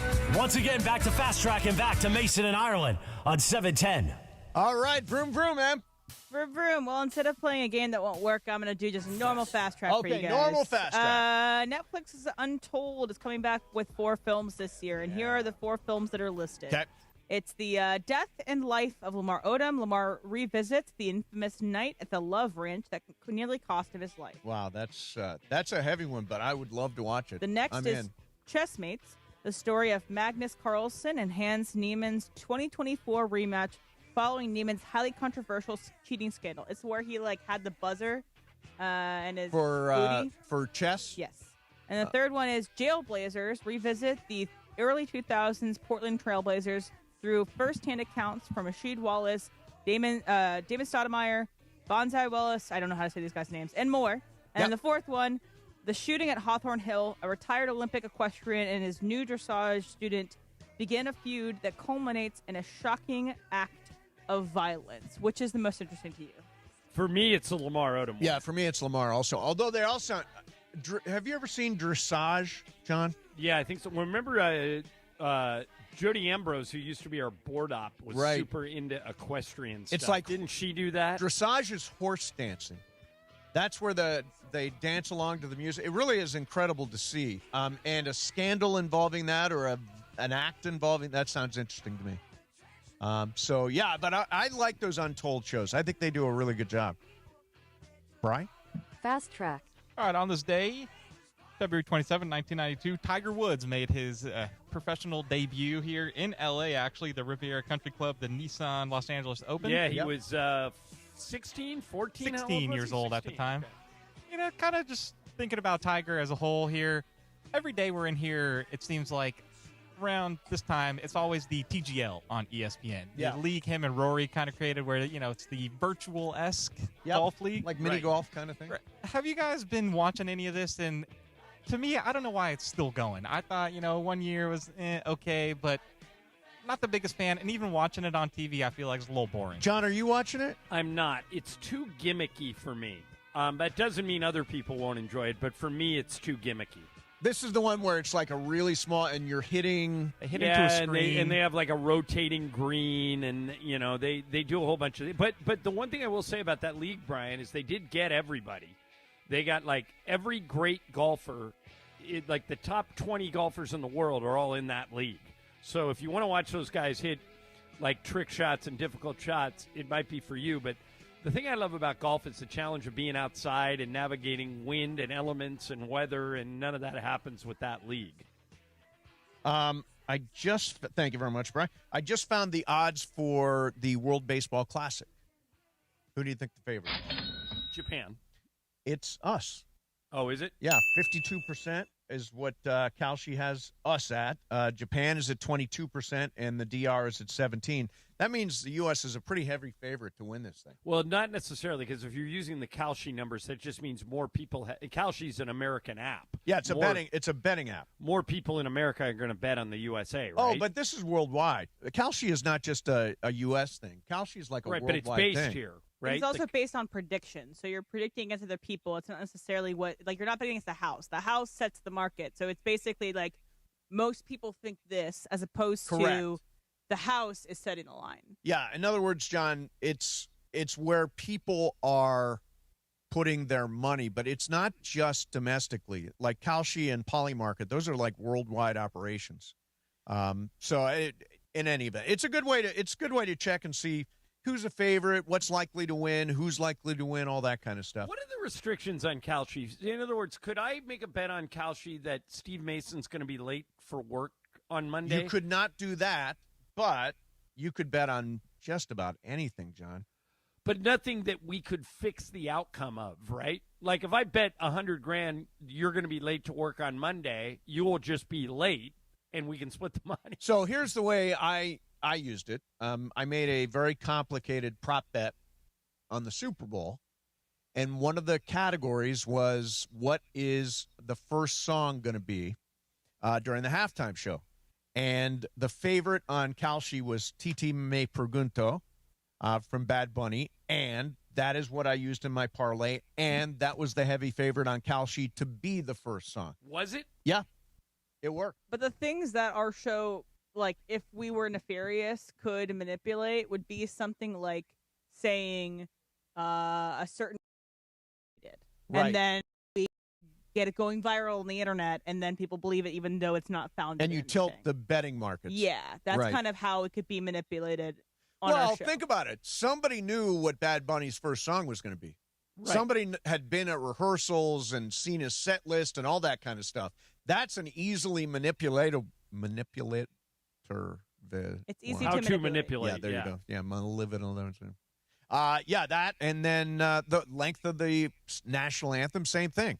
If you heard the rehearsal, you know if it's going to be more than or less than a minute and a half or whatever that number is for Charlie. It just seems like Puth. it'd be easy to manipulate the market. Like if I know something, and but like John, who will get married on Love Is Blind is one of the things you can bet on Kalshi. Could I bet the thing is with that, somebody already knows the answer to that. Correct. Right. Who will win The Bachelorette season 22? Which again, someone already knows the answer to that. Doug is the heavy favorite.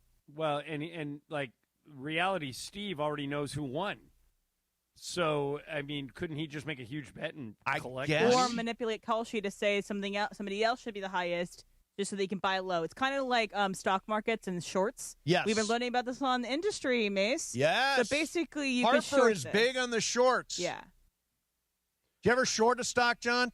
I don't think so. It's super complicated. You're You're basically betting on the stock to go down. Could I bet on, like, remember we had a bet, Mace, once between me and you. You thought Prince Harry and Meghan Markle were going to break up. And yes. I said, no, they're going to get married, so I won the bet. Could I do something like that? I think you could. Could I bet on a couple, like, I think Lindsay Taylor and Travis. I don't think Travis Kelce and Taylor Swift make it to the altar in 2026. Could I bet that? Yes, you can. Right now, will Taylor Swift and Travis Kelce be married by January 1st, 2027? It's running at 80% likely. So that's somebody that probably knows when the wedding is, and they're probably invited. Yeah, it's 83% yes, 20% no. I never understand why the numbers don't add up to 100, but there's a heavy favorite, and you could bet on them being married or having broken up and not getting married by January 1st on these betting markets.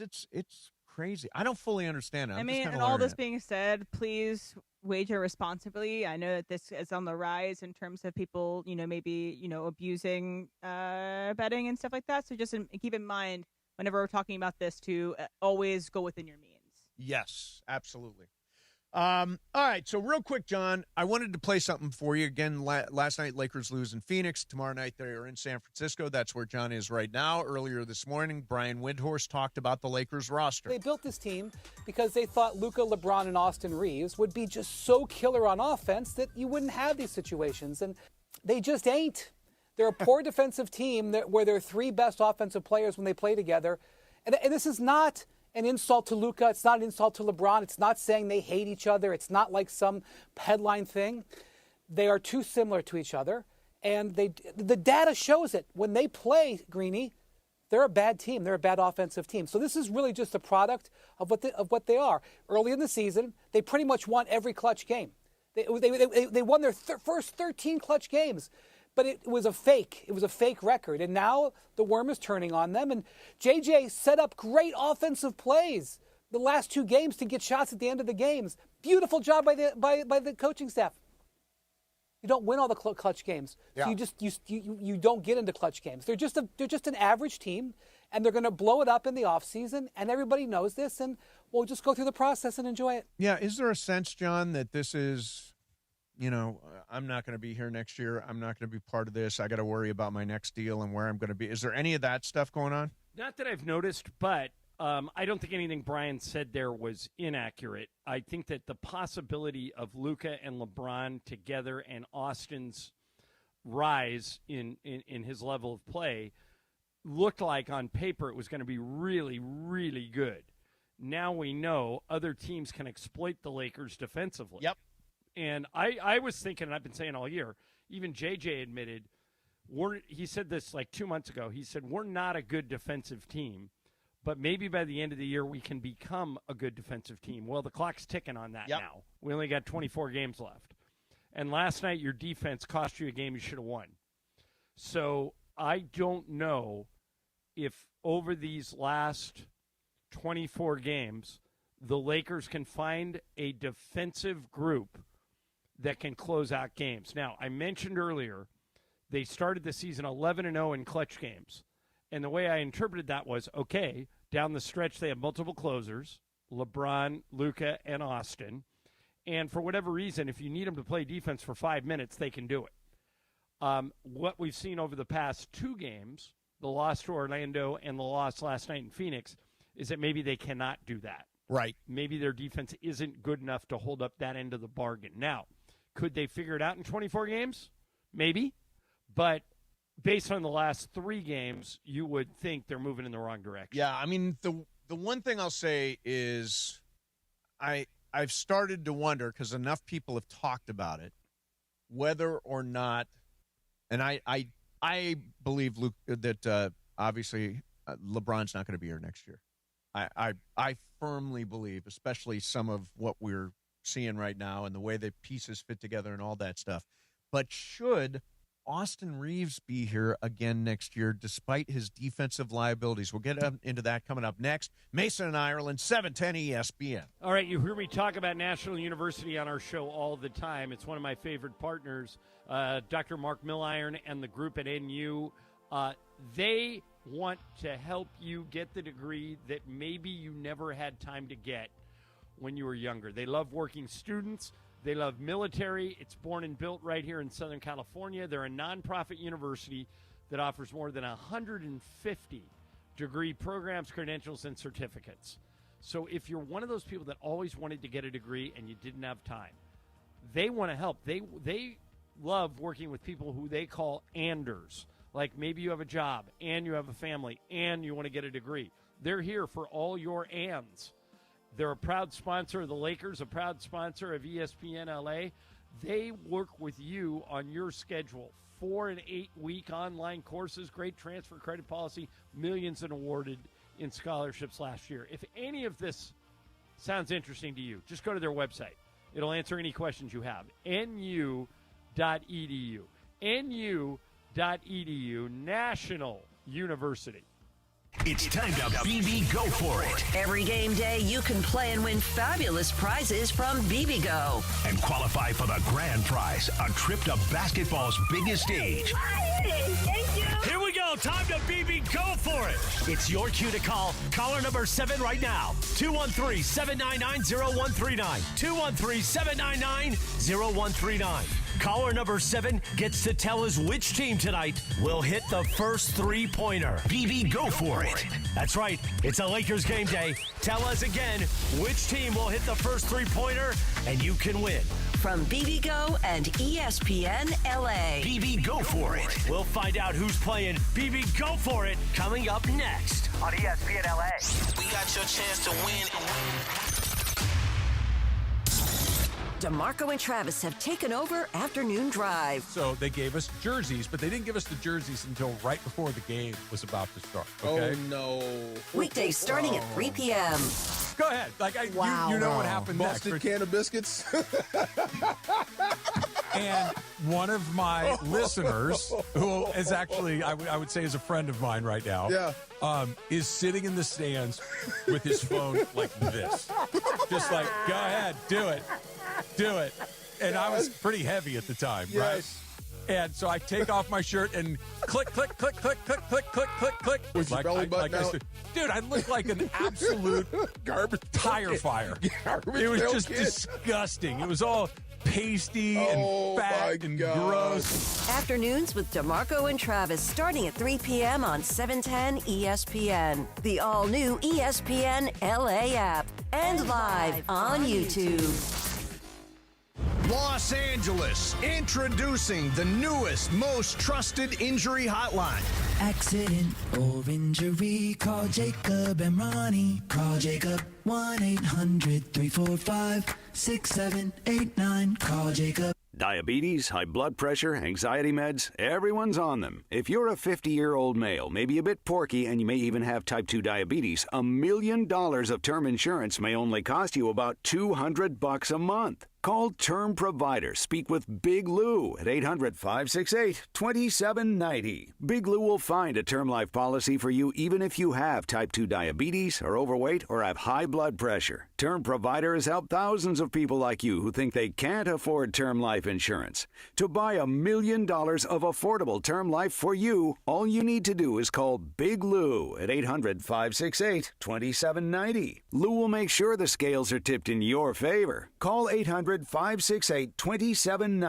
Big Lou will answer your call and work to fit you into a term life policy that you can afford. Remember, Big Lou's like you. He's on meds too. Call 800-568-2790 or biglou.com. Don't miss the countdown to kickoff. Presented by BMO, official bank of LAFC. Tomorrow at noon, LAFC co-president and general manager John Thorrington joins the show. Plus a look ahead to LAFC's first MLS road test of 2026 in Houston versus the Dynamo. And what a night it was at the Coliseum last week versus Messi. It's Countdown to Kickoff presented by BMO. Join me tomorrow at noon on 710 ESPN and the ESPN LA app. BMO presents Countdown to Kickoff, hosted by Mario Ruiz on ESPN LA. It's time to BB Go For It. Every game day, you can play and win fabulous prizes from BB Go. And qualify for the grand prize, a trip to basketball's biggest stage. It's time on Mason and Ireland right now on ESPN LA to BB Go For It. We've got caller number 7. Let's find out who it is. All right, and caller number 7 is Bobby Johnson from Inglewood. Congratulations, man, just for playing BB Go For It today. You get $50 in BB Go. Now your chance to make it $100 and qualify for the grand prize, a trip to basketball's biggest stage. Give us your prediction for Sunday night's game. Which team will score the first three-pointer? Lakers or Kings? Home team. Got to go with the Lakers, the home team. BB Go For It. Listen to tonight's game on ESPN LA, and let's see if you're right for your chance to win even more BB Go product and qualify for the grand prize to see basketball's biggest game in person. BB Go For It from Mason and Ireland, ESPN LA, and our friends at BB Go. BB Go For It. BB Go For It brought to you by BB Go, bold Korean flavor that's comforting and easy to share. Bowls, dumplings, fried rice. BB Go For It. And bring something different to the table. All right, so talking Lakers. Lakers have lost 3 in a row now. Last night, tough one. 5 out of 7. 5 out of 7. Going the wrong direction at the wrong time. And I'm starting to wonder if, Austin Reeves is going to be a free agent this summer. He is going to get paid, as he should. But should it be here with Luka Doncic along his side? Here's Stephen A. Smith. Austin Reeves and Luka Doncic is your 2 max players. That ain't going to work. You can't have 2 individuals in your starting lineup that are such flagrant defensive liabilities. There is no way around that. You've got to have something around them. Offensively, they can click, and we get that part. But defensively, there's such a liability that you can't load up all your money on those guys at the expense of trying to build a team. It's just not going to work. Here's one more. Here's Kendrick Perkins. But do you realize that both of those guys get picked on? The word around the NBA, if you want to beat the Lakers, search out the matchup either with Luka, because he's getting scored on 49% of the time when he's defender, or go find Austin Reeves because he gets scored on 48% of the time. The Lakers have a bigger problem than just this season when you talk about the direction of where your franchise is going. Because if you think that Austin Reeves and Luka Doncic could be your 2 max guys and you could build around them to bring a championship back to L.A., you done lost your damn mind. So that's the thing that I'm starting to wonder about, because I'm looking at a lot of, like you are, John, and like the Lakers are, I'm sure. They're looking at a lot of data, and they're seeing what these combinations do and how successful they are and where they need help and all that stuff. I have always been a big proponent of signing Austin Reeves this summer and building around Luka and Austin. But is that the right move? At least Stephen A. and Perk think that's probably not the way to go. It doesn't come without risks. You better make sure that if you are going to marry Luka and Austin, and I love those guys. Austin's my favorite player on the whole team. Yeah. If you are going to marry those guys, and offensively they fit great together, but what Perk and Stephen A. said about them on defense is accurate. I mean, I can't run away from it. The analytics and the stats back them up. So you would have to surround them with people that could control the game defensively. For example, I know you don't think they could get Giannis. I don't. But if they did, he's an elite defensive player, a 2-time defensive player of the year, and a great rim protector. So if you have Giannis back there, you in essence replace Anthony Davis, what Anthony Davis used to provide. Marcus Smart, I think, has been an excellent defender. Laravia can defend a little bit. You need to give the coaching staff options at the end of the game when they're getting torched that they can put 5 guys on the floor that will cover up for the deficiencies of Luka and Austin. If you can do that, then you can bring them. You can marry them together. But if you don't go out and get anybody who is elite defensively, then I think you run a huge risk. Yeah, I mean, you start looking at the players that are out there. It's not a great free agent class, but like, for example, OKC is going to be up against the apron, and there's some talk that they may not be able, or they may choose to not pick up options on Lou Dort and Isaiah Hartenstein. Now, those guys would be great for us. Of course, especially Dort. Dort would be unbelievable. Yeah, Marcus Smart's in that role now. A defense-first, point-of-attack defender. Yep. But Dort's as good as anybody at that. And I personally believe if they do run into cap issues, that he's the odd man out. Yep. Because I don't think, obviously they're keeping SGA, they're keeping Jalen Williams, and I think they would prioritize Chet Holmgren over Lou Dort, don't you? Oh, 100%. So that makes Dort a possibility for teams like the Lakers. But you need to find guys who are willing to, Dort fits this description perfectly. Long, rangy, can guard multiple positions defenders. And, if you can get one of those guys, then all of a sudden the idea of pairing Austin and Luka isn't as big of a nightmare. Currently, as this roster is constituted, last night, at the end of the game, with the game on the line, yep, LeBron, Austin, and Luka were all out there. And they got exactly the shot they wanted, did. And they buried it, and the Lakers lost. Yeah. So you got to give the coaches more flexibility, more options. The other guy I really like is, and he's a restricted free agent, and maybe they will not pay him, is Peyton Watson. Yeah, out of UCLA, did not play much when he was there, but Denver really likes him. And they also have issues with fitting everybody in. Obviously, they got to pay Jokic. They got to pay Jamal Murray. They really like Cam Johnson. They like Christian Brown. That makes Peyton Watson perhaps the odd man out. Yes. So the guys you're targeting, the guys you've mentioned in this conversation, would all be perfect for what we're talking about. And the idea is, if you're going to run with Luka and Austin, you need to surround him with guys like that. Like Chris Dunn of the Clippers is another one of those guys. Like, if you could get your hands on him, he's a really good point-of-attack defender. Dylan Brooks, as crazy as he is, really good point-of-attack if he would be one defender. of our guys, I'd say I like Dylan Brooks, but he's not. So he's and I don't he's think an the annoyance. I don't think the Suns are going to give up on him either. But most of the good elite teams have elite defensive players. Like Stephon Castle in San Antonio and Wemby are both great defensive players. Yep.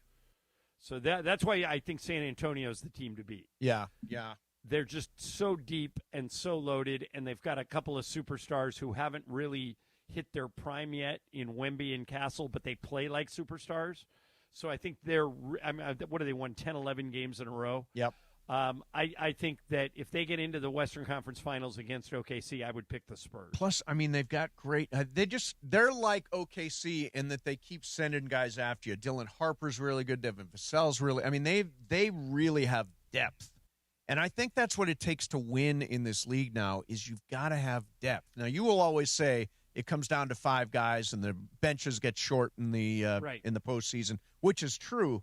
But I still think OKC, given that their rotation is 8 or even 9 deep, I think they just kind of come in waves. More like 10 or 11. You think it's 10 or 11? Oh, yeah, I know it is. When they get everybody healthy, they'll play 10, 11 guys on the same game. The 3 teams that play swarming, suffocating defense are Oklahoma City, San Antonio, and Detroit. Yep. Those are the 3. Because they have young guys, they hit on their draft picks, they all worked out. They had obviously OKC has had a ton of draft picks. Yes. But they had all of them pretty much have worked out, which is why the Lakers putting somebody in like Tony Bennett as a draft advisor can help them to become one of these teams long term. It won't happen overnight, but the youth, the depth can come by hitting on these draft picks, especially if you're not picking high every draft. That's a really good point. I want to repeat something I said at the start of the show. When you look at the Dodgers, and all of us are kind of looking at the Dodgers to see the Dodgerification of the Lakers is going on right now, and how much could those guys influence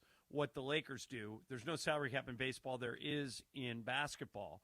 And the one thing I keep thinking, Mike, Mace, is how non-attached the Dodgers are to their stars. Mm-hmm. They cut bait on Cody Bellinger. They cut bait on Corey Seager at the height of his talent. Right. They cut bait on Trey Turner. They cut bait on Justin Turner, who was an absolute fan and clubhouse favorite. Yep. They don't care. They will, if you're not producing, they will get somebody in here who will. Yep. And if you use the last 3 games as a sample size, the guys on the Laker roster aren't producing. So if those guys want to hang around next year, they got to pick it up. Yeah. They got 24 games to show Rob Pelinka and Andrew Friedman and Farhan Zaidi and Tony Bennett and that whole Laker front office that they deserve to be here next year. Because if you base it on the way they've played over the last 3 games, they don't. Absolutely. Absolutely. I want to say happy wedding to Gabriella and Reed. We got an invitation to their wedding. There's no last name, and there's nowhere to give a gift, but congratulations. Oh, really? I sent a gift from us the other day to a couple that's getting Yeah, married. I always try to send a gift. If you send us a wedding invitation, we will attempt to send you a gift. But Gabriella and Reed, Gabriella sent a picture that she got with us at the Mandy's. Very cool. But congratulations and happy returns. All right, let's do some game of games next. This is it. This is a big game. Oh. Emily has at least a share of the month. She's got at least $5,000 in her pocket. Yes. Brian could beat me. That's right. Come you on. don't. All right, so if Brian wins, he wins the month outright. Yep. Mace, if you or I win, we tie Emily and we get $5,000. Yes. All right. So big game. And Emily, it's your game. You want to preview or surprise us? Surprise. All right, surprise it is. Mason and Ireland, 710 ESPN. Your morning drive begins early in the Southland. Luckily for you, we present Unsportsmanlike with Evan, Canty, and Michelle. Weekdays 3 to 7 a.m. on ESPN LA. Today is Cowboys kickoff day. Congratulations to the Dallas Cowboys. Your season starts today. You'll hear about them 24/7 with us, and the Dallas Cowboy angles will start as it is the beginning of the Dallas Cowboys season. No, they don't play 17 games when everyone else does, September through February. They start their season today on February 10th, and they finish it right as the opening kickoff for everyone else takes place. That's when their season is over. Start your day with Unsportsmanlike before the Sedano and Cap Morning Show at 7 a.m. Mornings on ESPN LA. It's Evan Cohen. Be sure to start each weekday on ESPN LA with Unsportsmanlike mornings, 3 to 7 a.m. The 1-2 punch in LA Morning Drive. Evan, Canty, and Michelle, and then Sedano and Cap Morning Show on ESPN LA. Have you heard the refinancing rule of thumb that says you have to drop your rate at least 0.5% to refi because it'll take several years of savings to recoup the closing costs for a refi? The Loan Exchange says the rule is nonsense. With a Loan Exchange free closer, you can lower your rate without paying any cost whatsoever. That's right, lower your rate with no cost and your balance doesn't go up. You start saving on the first day you have the loan and every day thereafter. If you decide to move next year or rates drop further, you can exchange that loan for another without losing $1 that was tied up in closing costs. Today's 30-year fixed-free closer rate in APR is 5.625%. So if your current mortgage rate is higher than 5.625%, give the Loan Exchange a call at 855-752-9944 or log on to theloanexchange.com. It won't cost you a thing. NMLS 1637539. Loan subject to credit approval. See website for licensing information, loan terms and conditions. Equal housing lender. Call 855-752-9944 or visit theloanexchange.com. Purple and gold-blooded. The Lake Show play here. Tomorrow, the rivalry continues. The Lake Show hit the road to take on the Golden State Warriors at Chase Center. Luka on the right wing. Luka for 3. Good! After dropping 3 straight, the Purple and Gold are ready to flip the script. Lakers versus Warriors. Coverage begins tomorrow at 4 p.m. Every dribble, every dunk. This is the home of the Lakers. 710 ESPN and the ESPN LA app. Evan Cohen here. In life, as in sports, the pros make it look easy. That's why pro golfers like Jason Day, Ben Griffin, and Patton Kazire trust the pros in lawn care. True Green. They have the experience and expertise to give you a lawn worthy of the PGA Tour. And since True Green does the work for you, you get more free time, or more tee times. So stop stressing over your lawn and start loving it. Sign up now at TrueGreen.com because nobody makes it easier to get a golf course quality lawn than True Green, the official lawn care treatment provider of the PGA Tour. Bundling your home and auto with Progressive could help you save without sacrificing quality. It's the smart thing to do. And as a hockey fan, you always know the smart thing to do. Shoot the puck! And you let the players know it. Shoot the puck! All game. Shoot it! Come on, shoot! And sometimes even after. Man, rough game, huh? Yeah, they should have shot the puck. So bundle your home and auto with Progressive. It's the smart thing to do. But you already knew that. Get a quote at Progressive.com. Progressive Casualty Insurance Company affiliates and other insurers. Not available in all states or situations. The biggest show on the radio. Mason, Ireland, you guys are clowns. Wow. Screw you, Josh. Damn. Mason and Ireland on 710. Mason and Ireland are clowns. That's going to be a drop for a long time. Why not? Back to the guys. All right, it is Game of Games time, and we are joined by Lakers Talk Daily host DeAndre Hawkins every morning, 11 a.m., live on the YouTube channel. What's up, man? That's right. What's going on, everyone? How we doing? We're doing good. All right. Yeah, we're doing good. It's Emily's game today. It's critical because it's going to determine who wins this month. Emily, what's the game? And here are the machinations that could happen. Okay. If Mace wins, he ties the month with me. If John wins, he ties the month with me. If Ryan wins, he wins the month. If DeAndre wins, I win the month. Yes. Okay. So here's how you can keep track at home. Okay. Here we go. The topic is match the minor league mascot to the town in which they play. Okay. All right. So if we had the one that's in Ontario, the Tower Buzzard. The Tower Buzzard. Okay. Okay. Flying squirrels. Are they in Richmond, Virginia, Spotsylvania, Virginia, or Thornburg, Virginia? The flying squirrels, Mace. Thornburg, Virginia. DeAndre. I'm going Thornburg as well. Ryan. Richmond. And John. I'm with BC. I'll go Richmond. It is Richmond. But I am from Spotsylvania, Virginia. Okay. So next up, the River Dogs. The River Dogs. Are they in San Antonio, Texas, Charleston, South Carolina, or Missoula, Montana? DeAndre. Montana. Brian. San Antonio. John. Charleston. Mace. San Antonio. It is Charleston. Charleston. Ireland's. Wow. Okay. Jumping in early. All right. Next up. Oh, wait. Am I alive for Lucky Loser? You are. Yeah, Yes. so is DeAndre. Are you keeping track, John? What's that? Are you keeping track? Yeah, I have Okay. two. Brian has one. Great. Got it. The Woodpeckers. Woodpeckers. Are they from Fayetteville, Arkansas, Jefferson City, Missouri, or Greenville, South Carolina? The Woodpeckers. Brian? Greenville. John? What was the first one? Fayetteville. I'll do that one. Mace. I'll do Jefferson City. And DeAndre. I do Jefferson City as well. It is Fayetteville. Yeah. Oh, boom. Oh. Yeah. All right, who John, you're on a else roll. got that besides me? Just you, John. Two of us trying to lose at this point. Oh, I see what's going on here. Okay. All right. The Biscuits. The Biscuits. Are they from Montgomery, Muscle Shoals? Oh, sorry. Montgomery, Alabama, Muscle Shoals, Alabama, or Daphne, Alabama? John. I'll go Muscle Shoals. Mace. Daphne.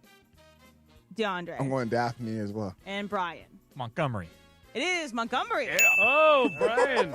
Within one now. Okay. All right, we got 6 left. We got a lot to get wrong here, DeAndre. The Timber Rattlers. The Timber Rattlers. Is that from Bend, Oregon, Appleton, Wisconsin, or Rapid City, South Dakota? Mace. I will try Appleton. DeAndre. I'm going Bend, Oregon. Brian. What was the third one you said? Rapid City, South Dakota. Rapid City. And John. I will go Rapid City. It is Appleton. Mace! DeAndre is the only one alive for Lucky Loser. All right, DeAndre, keep All it right, rolling. what's the score update, John? Ireland 3, Brian 2, Mace 1, DeAndre Bupkis. So everybody's still You got alive. 5 left? Yes, 5 left. Okay. All right, I'm going to start with John on this one. Okay. The Yard Goats. Are they from Hartford, Connecticut, Schenectady, New York, or Northampton, Massachusetts? John. What was the first one? Hartford. I'll do that one. Brian. Hartford. Mace. Schenectady.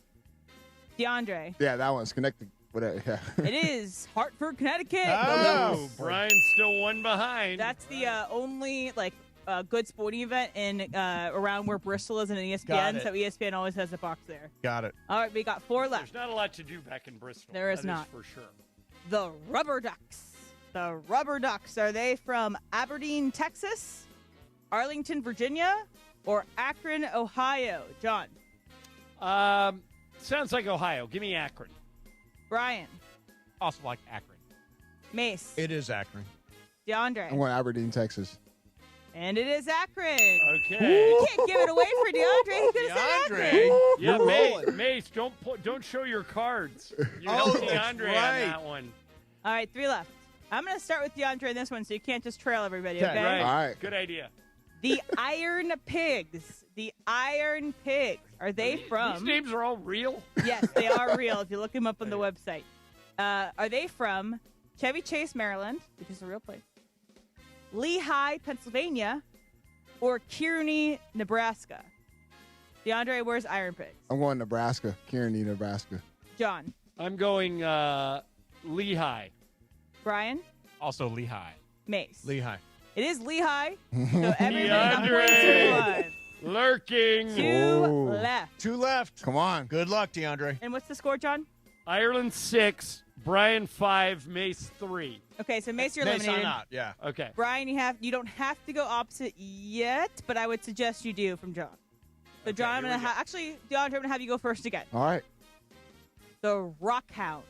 The Rockhounds. Are they from Midland, Texas, the Colony, Texas, or Shreveport, Louisiana? I'm going Colony, Texas. John. I think it's in Texas. I'll go Midland. Brian. I think it is Midland. It is Midland. Which means, does DeAndre go to the final? No, there's one left. Oh, There's one one left. left. Okay, Oh, good luck to you. There's Let's one go. left. Brian, you have to go opposite of John. DeAndre, you are trying to miss, and John just trying to win. Here it is. The last one. The Jumbo Shrimp. The Jumbo Shrimp. Are they from Galveston, Texas, Mobile, Alabama, or Jacksonville, Florida? DeAndre. Ooh. I'm going to Jacksonville, Florida. John. I think it is Jacksonville, Florida. Uh-oh. Okay, so Brian, you have to pick something other than Jacksonville, Florida. Mobile, Alabama. And it is Jacksonville, No! Florida. Victory! John wins. DeAndre, you blew it. Splits the month with me. Oh, my goodness. I get 5 and M gets 5. By the way, I think one of the great inventions is trying to lose all the questions. the lucky loser. I am so entertained by that. Yeah. By the way, Ireland, we were talking. Oh, you want to tiebreaker? Yeah, tiebreaker. Just in case. Yeah. How many minor league baseball teams are there that are affiliated with a major league baseball team? So how many are available? So how many minor league baseball teams are there, basically? Yeah, but that are affiliated with the team. I went to Cal. I'm winning. Oh, that are affiliated with a team. Yes. Okay. All right. I got a number. Because I think there's a Cape Cod League, Alaskan League. Yeah, or not yeah. connected. Okay, I got it. All right. John. I said 67. Mace. 420. Brian. 125. Yeah, I And- said 150. And it's 120. So Brian, you were really Right, good. right. Good guess, BC. Right in there. Right in there. All right, so Monday it all starts a new month. Yep, all starts a new So month. Now, Mace Em and I- gets 10K for icebreakers, and Em and I get 5K each for Game of Games. Yeah, now here's what is interesting. We were talking the other day about if you win icebreakers and Game of Games on the same day, you On should the- get or in something. the same month? No, in the same day. In other words, I got icebreakers early. Had I won the game, there should be something if you get both of them I in did a that day. earlier this week. Right, Brian did a double this week. All right, he won what's- icebreakers and he won Game of Games. Is 5K too much? No, I think 5K is good if you win Okay. both. On it the adds same a little day. drama. Yeah, Okay. same day. Okay. Are we starting that now? or Yeah, retroactive? we'll start next month. Next Okay. month. We'll Yeah, start next Monday. month. Start Monday. So, DeAndre, Lakers Talk Daily, I'm sure, is very It was upbeat today. Was it fun and joyful? It was very riveting after that performance last night against the Phoenix Suns. Yeah. It was just the Lakers they got to figure it out, man. The big three has to figure it out. That JJ Redick has to figure out. The bench unit has to figure out. They don't have a lot of games left to figure out what they need to do to have success with this team. Yeah. Now, are you of the belief? Where do you stand on yes on Austin, no on Austin for next year? I'm yes on Austin Me Reeves, too. only because you still can build the right team around them heading into the offseason. I always picture Luka Doncic when he was with Kyrie Irving. I know two different types of talent. They do two things differently. However, as far as the game and how they like to get to their spots off the dribble, you kind of see a little similarity as far as a duo with Luka Doncic and Austin Reeves. They just got to build the right team as far as 3-and-D wing guys. Actually have a big man that's willing to do the dirty work and stuff that does not show up necessarily on the stat sheet. So Can we'll we see. get Clint Capella? I mean, right? I mean, Clint Capella had his higher stats than DeAndre Ayton Had a last better night. night than DeAndre. Yeah, there was no crunk juice there. So, I need to get some crunk juice. Yeah, Get I ready do for too. the show, yeah. Before the show, Yeah, get some crunk juice. exactly. All right, good seeing you, man. Don't forget, Lakers Talk Daily, every day, 11 a.m. live on the YouTube channel with DeAndre Hawkins. All right, Game of Games presented by the Call Jacob Injury Hotline, the only number L.A. trusts after an accident. It's 800-345-6789. That's 800-345-6789. Coming up next for you, Super Crosstalk, Mason and Ireland, 710 ESPN. Don't miss the countdown to kickoff. Presented by BMO, official bank of LAFC. Tomorrow at noon, LAFC co-president and general manager John Thornton joins the show. Plus a look ahead to LAFC's first MLS road test of 2026 in Houston versus the Dynamo. And what a night it was at the Coliseum last week versus Messi. It's Countdown to Kickoff presented by BMO. Join me tomorrow at noon on 710 ESPN and the ESPN LA app. BMO presents Countdown to Kickoff, hosted by Mario Ruiz on ESPN LA.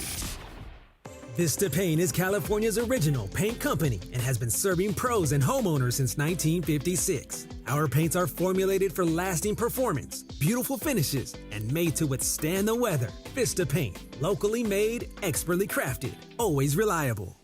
Los Angeles, if you missed out on any action this past season, don't make the same mistake. Secure your spot in the Rams house for 2026. Watch every home game next year with big-time matchups against the Bills, Chiefs, Cowboys, and Packers. In addition, enjoy home playoff ticket access, interest-free monthly payment plans, and stadium event pre-sale access. Visit therams.com/2026. Again, that is therams.com/2026. Don't miss out on any of next season's action. Get your Rams season tickets today. Prizes, flyaways, even cash money. You want it? We've got it. Find a list of all contests and official rules by visiting ESPNLAcontests.com. That's ESPNLAcontests.com. ESPN AM 710 Los Angeles. It's the greatest segment in LA sports radio history. Oh my God.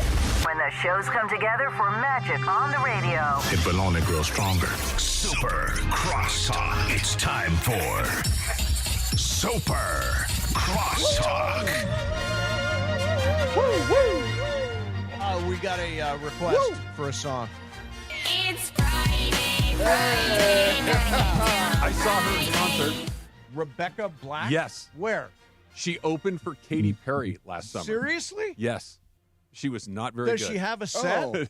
That's the only song I know She of was hers. on stage for maybe 40 minutes. It wasn't very much, and it wasn't for me. Let's put it that You way. want to go to the Brandy Carlisle concert with me tonight? Well, you'd have to tell me who that is first. Yeah, exactly. That would be the first step I in cannot getting me get to go. one. Apparently, if I want to Yeah. see this concert, I have to go solo. Okay. I've never gone solo to a I concert could before. not tell you is it Brandy Carlisle? Brandy Carlisle. Yeah, I couldn't- she's on every Does she have award. a hit song?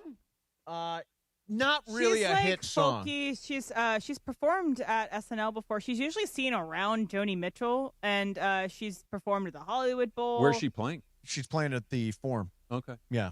So I guess I'm going solo. Do you know her, DeMarco? No, No, I neither do thought I. you meant the Go-Go's. Yeah, Belinda Carlisle. I'd go with you to see you wanna Belinda go- Carlisle. okay. Yeah. Yeah? Big So see fan. Belinda Carlisle. Big fan. Used to date Dodgers first baseman Mike Marshall. Yep. Remember that Oh, guy? wow. I do remember that. Number 5. Yes. Yeah. By the way, if the Dodgers come back and win today, then baseball might go on strike tomorrow. Aren't they down by like 10 runs? It's 12-2 Yeah. Giants Yeah. in the bottom of the 8th. Yeah. So the Dodgers have one more at bat, and they're down 12-2. They're undefeated in spring training. Don't They're count them 7-0. out. Yeah, Fire Dave if they lose. Yeah, yeah. This looks like the end of the undefeated streak. So DeMarco's he's got his LAFC gear on. He's got his black and gold on. I was just saying, last year me and Bergman went to the 3252, the rooting section, did the dancing, did the cheering, did the chanting, walked out just covered with beer. It was a great time. We should plan a night to go. I don't know if is that something you would do, DeMarco? Absolutely. Trav, what would you? Yeah, I'd do it. Yeah, I mean, I come think on. it is unbelievably You fun. better jump in on this. Yeah. I've been to maybe 5 LAFC Yeah. matches, and I've never done 32-52. They're always fun. Yeah, I mean, you look at the 32-52, it's wild. It's and when you get crazy. inside, it's really fun. looks tiring, though. I was just going to say, It I'll looks- just You get go in better nonstop. shape. That's the thing. There are no seats in the 32-52. It is SRO. Standing room. Standing okay. room only. Are there actual seats if you wanted to sit? No, there are no seats there. It's like bleachers? Bleachers, exactly. And people stand on the bleachers, and I mean, it's Okay, it's can wild. you? What's the etiquette? Like, can you exit if you get tired? Oh, sure. Okay, yeah. you don't get Why, booed think if you you're gonna- leave? You think you're going to get all worn out cheering and chanting? Just maybe. I don't want to be the guy that gets Dancing booed for on an the hour way and a out. half is not nothing. Yeah, but I mean, come on. You don't Yeah, put it that looks on like that. fun. It I'd is love to go out there. Yeah. Ireland, I cannot picture you in the 32-52. Well, if you do it on a night there isn't a Laker game, I'll go. What? Will you really? Yeah, if it's not but I mean, obviously I got to work around the Lakers schedule. Yeah, okay. And, since based on last night's performance, we're going deep into June. Right. Yeah, Yeah, you may be free sooner than you were hoping. Your May just opened up. Yeah. Yeah. What did you guys think last night? I'm scared. This could go south. I was hoping John had some good news. Well, I don't have good news other than the last 2 games. Like Michael has a thing he always says he'd rather lose by 30 than lose by a basket. I'm the opposite. I want a close game. I want a chance to win at the end.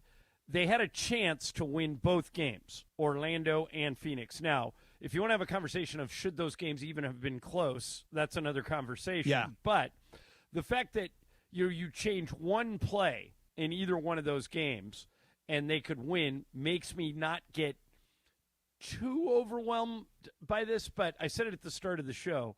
They have 24 games to figure this out because they are going in the wrong direction. And if they fall into the play-in tournament, guys, I think that could be a death blow. Yep. Because even if they won their first game of the play-in tournament, their opening round opponent would be the Spurs. Yep. Yeah. So you want to stay in that 6, or if you can get to it, get to the 5. Just, number one, you get a week off after the regular season, and number 2, the Spurs and Thunder are clearly the class of the West. Oh, yeah. So, DeMarco, the thing I'm watching is they're 1 game out of the 7, and with their win last night, Phoenix now has the tiebreaker over the Lakers. So if they tie, Phoenix would get the 6. So they've got to steer clear of that 7 spot. And if they can do that, I think they have a chance to get a favorable matchup. But if not, I think they're in deep trouble. You think, DeMarco? That they're in deep trouble? Yeah. If they fall into the play-in tournament. I'm the other way. The sky is falling. Are you the sky? I really do. Is the sky falling currently, or has it already fallen? I think it's falling currently. Yeah. The last 2 games in particular. I mean, are you really supposed to be losing to Phoenix? No. Not without their 2 best That's what I players. mean. Are Yeah. you really supposed to be losing to Orlando at this point when, like you said, you have a short runway to begin with? Yes. Yeah, that's not inspiring right now. It's going the other way. Yep. I think I'll tell you, I'm starting to wonder if building around Luka and Austin for next year. I'm already on to next year. As you should be. To me, there's not a lot of margin for error in the pieces you put around those guys because defense is not their thing. You need to have the right actually two-way players to surround those guys with. Yeah, I'm with you on that, but I do think that those 2 guys together give you a far better opportunity to win offensively. The weirdest part about all of what we're seeing this year, and especially since the break when they've had all of their guys, or at least most of their guys, and no Rui last night, is how much they struggle offensively. That's the part that's weird to me. That they get beat defensively isn't a huge surprise to me. They were never going to be a great defensive team with the players that they have, but those three guys together offensively, and I know I've been saying this for a few days, but it was confirmation of it again last night. They don't play well together. No. It doesn't fit. It doesn't fit well often enough to just try to go out there and outscore some people. So maybe if you take one of the pieces out, and the most likely piece to be gone is LeBron, and Luka and Reeves together are pretty darn good together offensively. Yeah, so we'll the see. data says those two guys play well together, but if you add LeBron to the mix, exactly. It All turns right, over. I want to finish with something. Finish the week with something fun. So there's a list of the 10 best fast food burgers in America. Okay. Fast food. Fast so food. not a place where you would go in and sit down. Correct. Right. Okay. So if I say to you, let's take In-N-Out off the board. Okay. Okay. Because it's too easy? It's too easy. Okay. If I say best fast food burger, where do you go? Shake Shack. Five Shake Guys Shack. for me. Five guys. Does that count? Like What? you said, go in and sit down. I was No. thinking Five Guys. Oh, Five Guys, you can. Oh, that counts. Yeah, that counts. Okay. Yeah, Five Guys is yeah. on there. Shake Shack is what we go to. Yeah. Shake Shack will often. Well, I mean, order, I guess I didn't phrase it right, DeMarco. Technically, you could go in and sit down at a McDonald's. Yeah. But anywhere where you can just pick up food and grab it and go. Yeah. Okay. Yeah, I mean, I think here's their order, and you. If Whataburger's Be the on the judge. list, I'm going to be very bothered. Okay. Number 10, Burger King, Whatever. and they do nothing for me. Yeah, I mean, I'm with you. Number 9, McDonald's. I actually think their hamburgers slightly underrated. I love a Big Mac. I love the piece of bread that comes between the patties. McDonald's is McDonald's. It's its own category. You're I don't absolutely even right. put it in the category of if I want McDonald's, you go to McDonald's. If you want a burger, you go somewhere Someplace else. I like that. Number 8, this is from back east. I think it is what we ate when we got drunk. White Castle. White Castle. Yeah, those Chain little burgers. more Yeah. Midwest. Like Those- I think I like when we go to Indiana, there's a White Castle on like every other. They're like corner. little mini burgers. I don't like White Castle I at do. all. I do. Yeah. Number 7, Wendy's. I think Love Wendy's is Wendy's. underrated. It's all right. Love I do Wendy's. too. Yes. I think Wendy's should be higher. Yes. What's that, The DeAndre? Baconator. Oh, Here's the best Baconator. part about Wendy's. Yep. It's always screaming hot Yep. when you get it. Yeah. You never get something cold at Wendy's. They never quite get their fries right. No, I they're know under. we're talking burgers. They're but under. They're not cooked enough. They need to Yeah, stay in the grease exactly, another exactly. 30 seconds or whatever it The, is. the greasier, the better. Number Yeah. 6 is Sonic. I've never been to a Oh, Sonic. you've never been to a okay. Sonic? No. Oh, Sonic's It's okay. good. Yeah. Number 5 is Carl's Jr. Okay. No, Yeah. no, Yeah. no. That's just number 4, Trav. In your honor, Whataburger. Ah, There you go. God, so No. overrated. Whataburger so is overrated. Whataburger and Wendy's. Is it just Yes. Is it just in Texas? It's in the South. It's not just in Texas. I know they have them in Arizona too. Like Yeah. they're, I think New Mexico, Oklahoma, places like that. But it's so overrated. It is the most mediocre fast food hamburger you've ever had in your life. Okay. Yeah. Number 2 is In-N-Out Burger. Yeah. Okay. And number 1, and I don't think we have these locally. I don't think. Steak and Shake. Oh, yeah. It's Oh, good. yes. It's Very really good. Where do you get Steak and Shake at? Is there one in Midwest. L.A.? I don't think there is one here. No, there's not. Yeah. We have one actually heading towards the desert. Yeah. in the valley. There's one out there. Okay. Yeah. Is there one? Okay. Steak and Shake is awesome. Yeah, Their that's- milkshakes are great. That There's is their one number 1. 60 miles away in Victorville, and then there's one 230 miles away in Vegas, is what Apple tells me. Oh, there's one in Vegas. There's Yeah. that Shake Shack and Five Guys are not on that list. No. Bad list. Yeah, it's a bad. I discard that list. You wouldn't turn down a single burger from any one of those joints. Especially if you're hungry. The one place that if you Yeah. just said, "Hey, I'm going to swing through. Do you want something?" The only place I would say no, you can skip me is Whataburger. Whataburger? Okay. Yeah, I'm Starving. good. I'm Still good. no? No, I'll get something later. Like I will hit In-N-Out on my way home. I'll wait. Ribs are touching When in I your lived weight. in when I lived in New York, I would finish my Friday show at about 10 a.m. and I knew after a long week I was going to get Rockin' Stone. So I went to McDonald's and bought a bag of McDonald's. By the way, I weighed about 230 at this point. Ooh. Oh wow. I mean, like this is my normal weight. When I was weighing 230, I got a bag of McDonald's. It had 2 Big Macs, an 10-piece chicken McNuggets, Sure. extra hot mustard sauce, 2 large fries, Mason. a sundae, What a glutton! a caramel sundae with a With the hot peanuts? apple pie. Oh, my God. Because you Yeah. dip the hot pie apple in the pie ice cream. into In the the ice sun- cream. It's oh, great. my God. And Sounds I ju- amazing, I by the just way. absolutely buried that every I single Friday. I wonder why he weighed 230 pounds. Yeah, exactly. I don't know how big of a chain it is, but when I was at UCLA, Fat Burger was a big. Fat Burger's good. Fat Burger's good. Yeah, harder to find. 2 but in it's the good. morning, got the Fat Burger. I sent this Fat Burger out. and Tommy's were both. I big love deal. Tommy Burgers, the chili burgers. Yeah, they were great. Yeah, I used to go visit my brother at UCLA, and he turned me on the Tommy Burgers. I was addicted for the entire week. Had to Tommy's have is it. good until you eat the last bite, and then you're in trouble. I wanted another one. Plus, Yeah. they're super messy. They're super messy, I don't dig and that. the second you're done, you need to be prepared I for haven't what had comes one next. since, but it was Yeah. great then. Yeah. How old are you in that picture? I am 16? all of 16 years old. Yeah, Yes, that's- 16 years old. That's terrific. I tweeted this out. I think you look like you're 12 in that picture. You know how your photos just come up and say, this is the one that came up. It's an article about me from the Toledo Blade, March 16, 1982, and I do look like I was a little kid. I was a junior apparently in Is in that high that school. Mome or whatever? Is that the name of your school? Mommy. Okay. Yeah, Mommy? Mommy High. Yeah. Mommy High. Yep. Mommy or Mommy? What was your Mommy. mascot? The Panthers. The Panthers. Yeah. All right. Of which there were none. No Panthers in the There were Toledo no area? Panthers in Toledo.